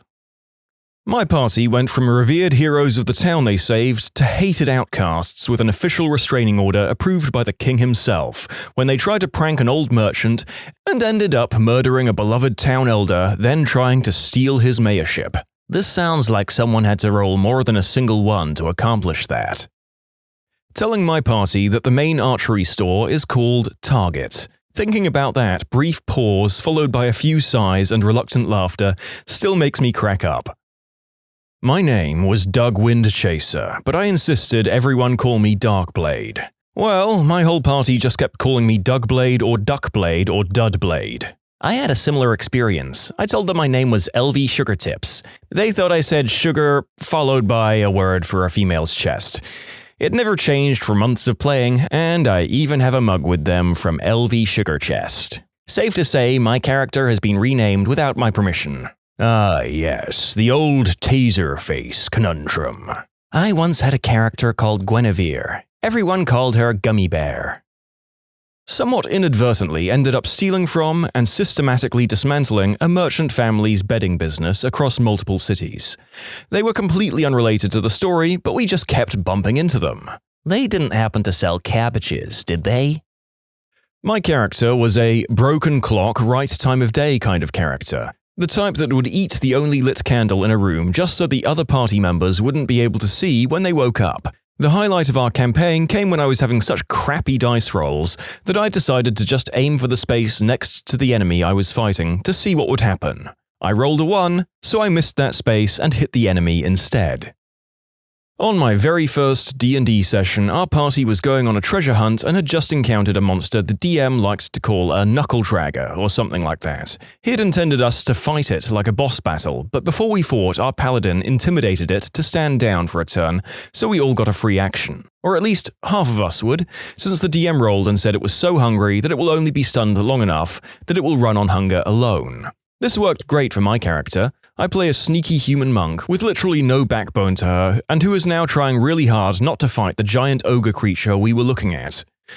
Just before we encountered it, we had raided a goblin camp which included having a whole bunch of jerky with us. My free action was to immediately offer this knuckle dragger all the jerky we've got so that maybe it would get full and no one would fight. Win-win.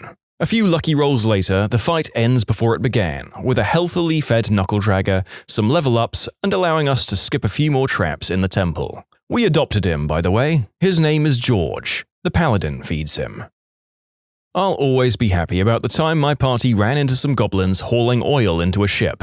They opened up a barrel of oil and tossed some on the goblins, and then lit them on fire. The goblins, not being that dumb, jumped in the water. So then the party dumped oil, using a floating hand to cover a wide area, all over the water and lit that on fire too. What did those goblins ever do to you? The ship was a pirate ship that was essentially holding the town captive. The oil was actually one of the reasons the pirates were raiding, since it was in high demand in the pirate stronghold. The goblins were essentially deckhands and a hobgoblin was the captain. It was a pirate-heavy couple of sessions. Ah, pirates. Outlaws' lives are forfeit. Carry on. Why are acts of painful, Geneva Treaty violating murder so much funnier when they're carried out in this game? I may never know because pausing to work out would stop my games being so hilarious. More nautical hijinks to follow.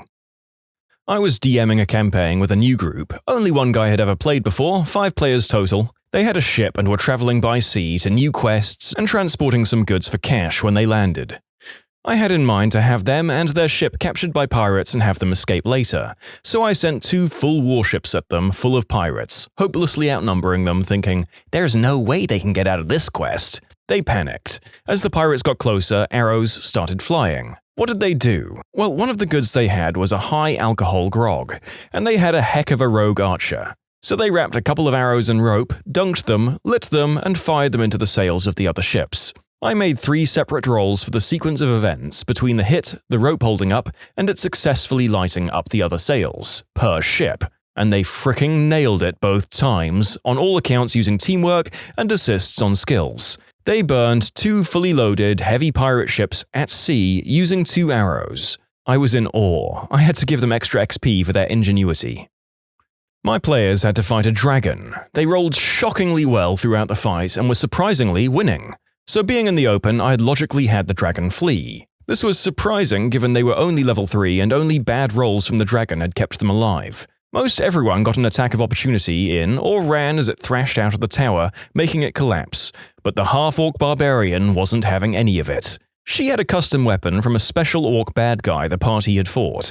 It was essentially a hook on a chain you could throw and drag people to you with, and her usual greatsword as a weapon. This will become relevant shortly. As the dragon flew up, she said she wanted to grapple it. Rolled, succeeded. Okay, you're holding onto its tail. She then spent the next couple of rounds as this massive dragon flew hundreds of feet into the air, climbing to the middle of its back. The dragon was rolling and thrashing, trying to throw her off, but she rolled great every time and hung in there. Then, she wanted to throw the hook and latch it onto the dragon's face or eye. Rolls a fricking 19. Hook lodged in the dragon's eye, and now she's riding it through the air like a venom-breathing bull at the world's scariest rodeo. Then she started hacking at the dragon's wing. At this point, she's like 300 feet in the air and is expecting this to just be a badass way to kill herself. First attack hits, okay damage. Second attack crits, almost max damage. I say that the wing shears free in a gout of blood, the brittle wing bones splintering under the mighty blow.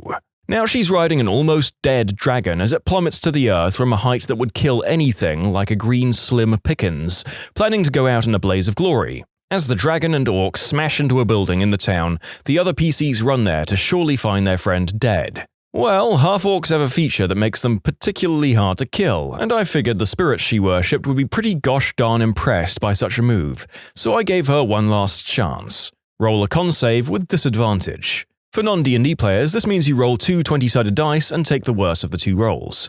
First roll is a natural 20, everyone is laughing, saying if only it wasn't at disadvantage. Second roll, another fricking natural 20. Table loses its mind. The other characters dig through the rubble, and among what is left of the splattered dragon, they find a barely alive, unconscious half-orc barbarian with a giant grin frozen on her face. I ruled even with healing magic, she'd be so wounded she needed a week to recover, so the party had to drag her around in a cart for a while. But thus began the reoccurring legend of Ure the Dragon Slayer through my games.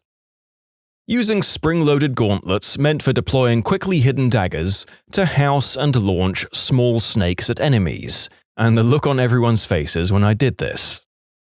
Party was fighting Orcus, final fight of our entire campaign. Fate of the universe resting on our hands. My bard had an ability that allowed me to replace up to 4 rolls with whatever I roll. Since it was just based on enemies in an area of effect, I was able to get 2 in each time. We kept a minion alive just for this. I also had an ability that allowed me to re-roll any d20 I roll 3 times a day, so I cheesed the frick out of those 3 abilities. Orcus ended up getting dominated, crit himself because I rolled a nat 20, and replaced his attack roll with it, made him fail his save with a super low roll. Then did the roll thing again, crit him again, and made him fail. So he was essentially hitting himself for 3 rounds of combat, 2 of them being crits. He died from hitting himself, and my DM was visibly just, "God damn it." I'm not super good at the roleplay aspect of the game. I'm a new player, just under a year of playing, but my group disbanded after college ended. Anyway, my party was in a fight from a set-up stealth mission gone wrong. One person was unconscious, the other struggling, and I had the big muscular barbarian attacking me. My DM said he was a Russian Armstrong from Fullmetal Alchemist. I was pretty low on HP, and no potions or healing spells as the unconscious player was the cleric. Out of a random turn of events, I asked the DM if instead of attacking, I could use a charisma check to flirt with him. He said, sure. By the way, my character was male. Rolled a natural 20. We made out for 2 turns, and on the 3rd turn, I failed my roll, so he stopped kissing me and attacked me. On my next turn, I said, as my character, I can't believe you. I thought you were different than the rest, that you and I could make all this fighting come to a standstill by the others, seeing the true love you and I had for each other. I see that you just used me for personal gain and tossed me aside like common trash. I've never felt so abused in my entire life. Started crying and dashed away from battle. My DM said, he technically has an attack of opportunity to use on you, but he's not gonna use it. The other player convinced the enemy I made out with to come after me and beg for forgiveness. And he managed to take out one of the 2 people fighting him, and since the big barbarian had left, the other one got scared and ran. So we ended up winning the fight, I guess? The barbarian enemy became an unintended love interest for the next while, all because I didn't want my character to die. The old bard seducing an unlikely enemy trope. Even my biggest horn dog of a bard character has never gone so far as to try this, but I salute you for succeeding, my good fellow player. I always play with the same group of friends. They're good friends, but not the greatest D&D PCs. Said friends also have a tendency for their characters to change motivations rapidly without reason, even occasionally based on out-of-game info. I love my friends, but my patience was running thin with their play whatever is the most convenient attitude. In our most recent adventure, our party was mostly good, my witch being the lone, unknown holdout. Over the course of 3 to 4 play sessions, 6+ hours each, my witch began dragging each of the other characters towards evil. It started with simple acts like convincing the druid to summon squirrels to disarm a trap laid for us, and culminated in a cruel torture scene where I burned a man alive from the inside out to get info on our next target. After the deed was completed and no one stepped in to stop me, our DM announced that the entire team would have to shift their alignments to evil. They were all complicit and could no longer claim to be good. It was so satisfying to see my fellow PCs realize that the actions they took in character would have meaning, and they could not claim to be good while committing evil acts. Everyone's playstyle has evolved significantly since that point. Did you cackle in a suitable manner? You're gosh darn right I did. It was incredibly satisfying to watch them struggle with the implications it had on their characters. And for the record, I wasn't attempting to strip them of their agency. I only convinced the DM to change their alignment because they had the choice to stand up against me on multiple occasions, and time again decided to say and do nothing. I wanted them to show me how good they were, but there wasn't much to show. One of our party fell into a river while we were crossing the ford. She rolled a 1, a critical danger roll, and fell into the rapids and was washed downstream. Our DM was lenient about it and really didn't want her character to die yet, as it was our first epoch of the game. So he said to her, "Roll to see if you can cling onto a branch and pull yourself out." She rolls a 1. DM is like, "Okay, so the branch broke and you're getting pulled further downstream. Roll again to see if you can swim to shore." She rolls a 1. DM, "Wow, okay, so you see a bridge coming up. Roll to see if you can hang on to the side and pull yourself out." She rolls a 1. DM, "Are you kidding me? Okay, you missed the bridge, but there's an island in the river and you reach it exhausted. Up to you guys to see if you want to rescue her." Everybody agrees. We throw a rope to her to get her back across. DM, "Okay, so roll to see if you grab the rope." She rolls a 2. DM, "Okay, so roll again." Rolls a 3. "This is insane. Okay, roll a D8 to see if you grab the rope."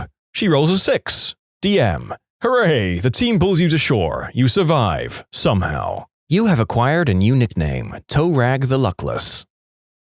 Probably when we met a friendly yet clearly evil lich in a tower. The poor paladin, the only good-aligned character in a party of mostly evil, slightly trolly players, of course attacked him before we could talk to him and work out whatever we were here for. Whatever, all good with us, we helped him kill the lich. Then we discovered that he would only stay dead for so long. That just didn't sit right with us, so we prepared his tower a bit. We upper-decked his toilets, pooped on his coffee table, drew a picture of a horse doing the deed with a person on his door, we labeled the horse us and the person you, took the door off its hinges, raised the tower, destroyed its foundation, defecated on the rubble, and then left the door on top of the debris. All of this, of course, over the objections of our noble paladin, who just wanted to rid the world of evil. The direction the campaign took did not allow the character to come back, but I'm still expecting some GM retribution in a future game for that one. Totally worth it. My first campaign was with some twisted but hilarious friends. We had a couple of people with really high charisma and used the local townsfolk in unspeakable but efficient ways. At one point, we were accompanied by a local dwarven smith, with a martial past of some sort, and we needed to explore a creepy cathedral. Having heard some horrible skittering coming from the entrance, none of us wanted to go first, so we got the dwarf drunk and spoke of glory to be won in leading a courageous charge. Not content to simply scout, we also managed to hide several bottles of highly flammable liquid on him, for after the great victory, and poured a drink over him for luck. When he made his brave and glorious charge, a fire arrow in the back turned him into a rather unwilling bomb, and cleared out a nasty nest of spiders that lay in wait. Our paladin was lawful good, but also hopelessly gullible, and went along with our depraved deeds without complaint. Our second and more horrible transgression was just soon after this fiery escapade, when we used a local boy who'd been helping us to find his friend as a fishing lure to draw out the queen spider from a pit that looked like certain death to enter. We all set up with bows and some large pieces of rubble at the mouth of the hole, lowered in the poor hapless fellow and dropped everything we had on the spider queen when she came to claim the morsel. Unfortunately, we were only able to recover the bottom half of the lad, but our entirely amoral and lecherous druid declared, "Well, at least we've got the good half." The druid and I were the Oakenrod brothers, an incestuous pair that used every opportunity to slip in references to our somewhat deviant ways. As we found out later, our dearly departed dwarf actually had quite the kinky dungeon beneath his house, and we were sure to make proper use of the facilities for our raucous lovemaking as soon as the group left us alone in the house. I think the DM left that day a little stunned by what he had witnessed. This isn't quite the most murder hobo-y group of murder hobos to ever murder hobo, but it sure sits in the upper quartile of them. They still don't compare to the games I ran for kids, who were on a remarkable level when it came to lacking morality, although they didn't do quite so much adult stuff with each other. My players were trying to get a free room with a Thieves Guild password discount. The rogue knew the password because she'd infiltrated the guild, but when the group was asked the password, the rogue refused to tell them. The other two party members panicked and said super confidently, "Dip, dip, potato chip." Laughing my butt off, I decided that was worth 50% off the room, so the guild let them in. Starting a new campaign with new characters, my buddy decided to play as a Goliath paladin. Our characters were meeting at a tavern for a job. He decided that instead of walking through the door, he was going to kick it down. Fails the strength check with a +4. Twice. After being thoroughly humiliated and teeing off the barkeep by cracking the doorframe, he tries to enter the door normally. Our DM has him roll dexterity because he's like 10 feet tall. Natural 1. He smacks his head on the top of the doorframe and passes out. My party was en route to an island off the mainland that held a quest we needed to handle. On the ride, our DM decided to have us roll history to see if we knew anything about the island. 2 of us critically failed. My character no longer believed the island existed and was sure we would fall through the island when it finally came into view. Our bard believed it was full of big-chested Goliath girls. Another time, our DM had us roll for dreams. I critically failed, and our Goliath rolled a natural 20. His dreams invaded my own, and I had to sleep to him engaging in night-long festivities with other big-chested Goliath girls.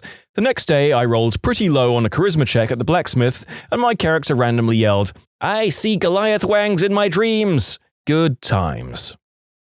So far, all we've done was make our characters and a few scenes, but it was so fun coming up with random names that weren't so random, like Parry Hotter and Rilo Ken.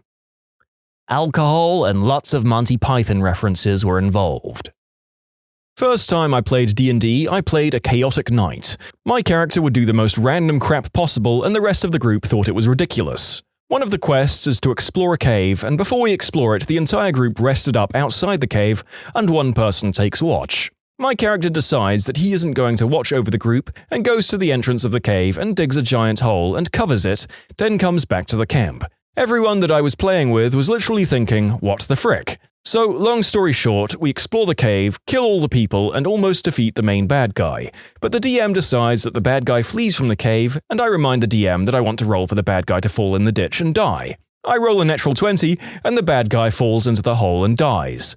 The DM is teed off. Everyone in the group is dying of laughter because my character's idiotic nature saved the quest. In Pathfinder, there's the time I started a prison riot with nothing but the message spell and some good bluff rolls. So we were planning to break the whole party out of prison, and to do that we needed to distract the guards. My character, a catfolk sorcerer with the Rakshasa bloodline, gets the bright idea to get the prisoners fighting among themselves. One of the powers of the Rakshasa bloodline that's available at creation is the ability to give yourself a +5 bonus on bluff checks a number of times a day equal to 3 plus your charisma modifier. This character's modifier was +4, so it could be used a total of 7 times a day. Bluff is a class skill for a sorcerer, and we were playing at first level, so I had a rank in it for a total of 8 points in it. But I was also using the Clever Cat racial feature, which gives a +2 to bluff, diplomacy, and sense motive. A total of +10. So all in all, up to 7 times a day, I could roll bluff with a +15 bonus at first level. Now, with that context established, this prison had anti-magic crystals in it because the dwarfs running it aren't stupid, but I managed to make all of my rolls to successfully cast my spells through the anti-magic. I start imitating the voices of people using the message spell. Message isn't telepathic, it produces an audible sound which seems like a whisper to anyone who isn't directly intended for. So, people are looking at each other like, "What the frick did you just say to him?" because they think they hear a dwarf mumble something rude about how small a minotaur is in their area. Soon, chaos breaks out and I'm just standing in the mess hall, looking innocent while the rest of the party tries to grab gear and take out the guards. It was hilarious and it made me fall in love with the character. Our party had been temporarily deputized so we could help catch some criminals. We got these little badges we could flash to get access to parts of the city we shouldn't have been able to go. Our rogue, being a typical rogue, decided he wanted to rob a particularly hefty-looking coin purse from someone at a tavern. He manages to hand the bag off to someone else in our party, but he's cornered by the private security of the person he stole it from. We picked a bad target. This person was important. Thinking quickly, my bard grabs our rogue, wrestles him to the ground, and flashes his badge. I convince them I'm an undercover cop and we've been tailing this guy. I proceed to arrest our rogue and contact the real police to come handle the search for the stolen purse. Our party ties the rogue up, drags him out of the tavern, and skips town with a purse full of diamonds before the real police get there. We could have chatted this person up, learned they were a famous jewel dealer, and gone on some big quest to help them in exchange for riches, but instead we Ocean's 11'd that crap and we were never heard from again. When you subscribe, make sure to hit the bell to turn on notifications. Put the playlist on in the background to finish listening to all the stories, linked at the top of the description. And if you like Am I the Genius, give Am I the Jerk a shot, linked in the description too. Either way, thanks a lot for watching, and we'll see you guys next time.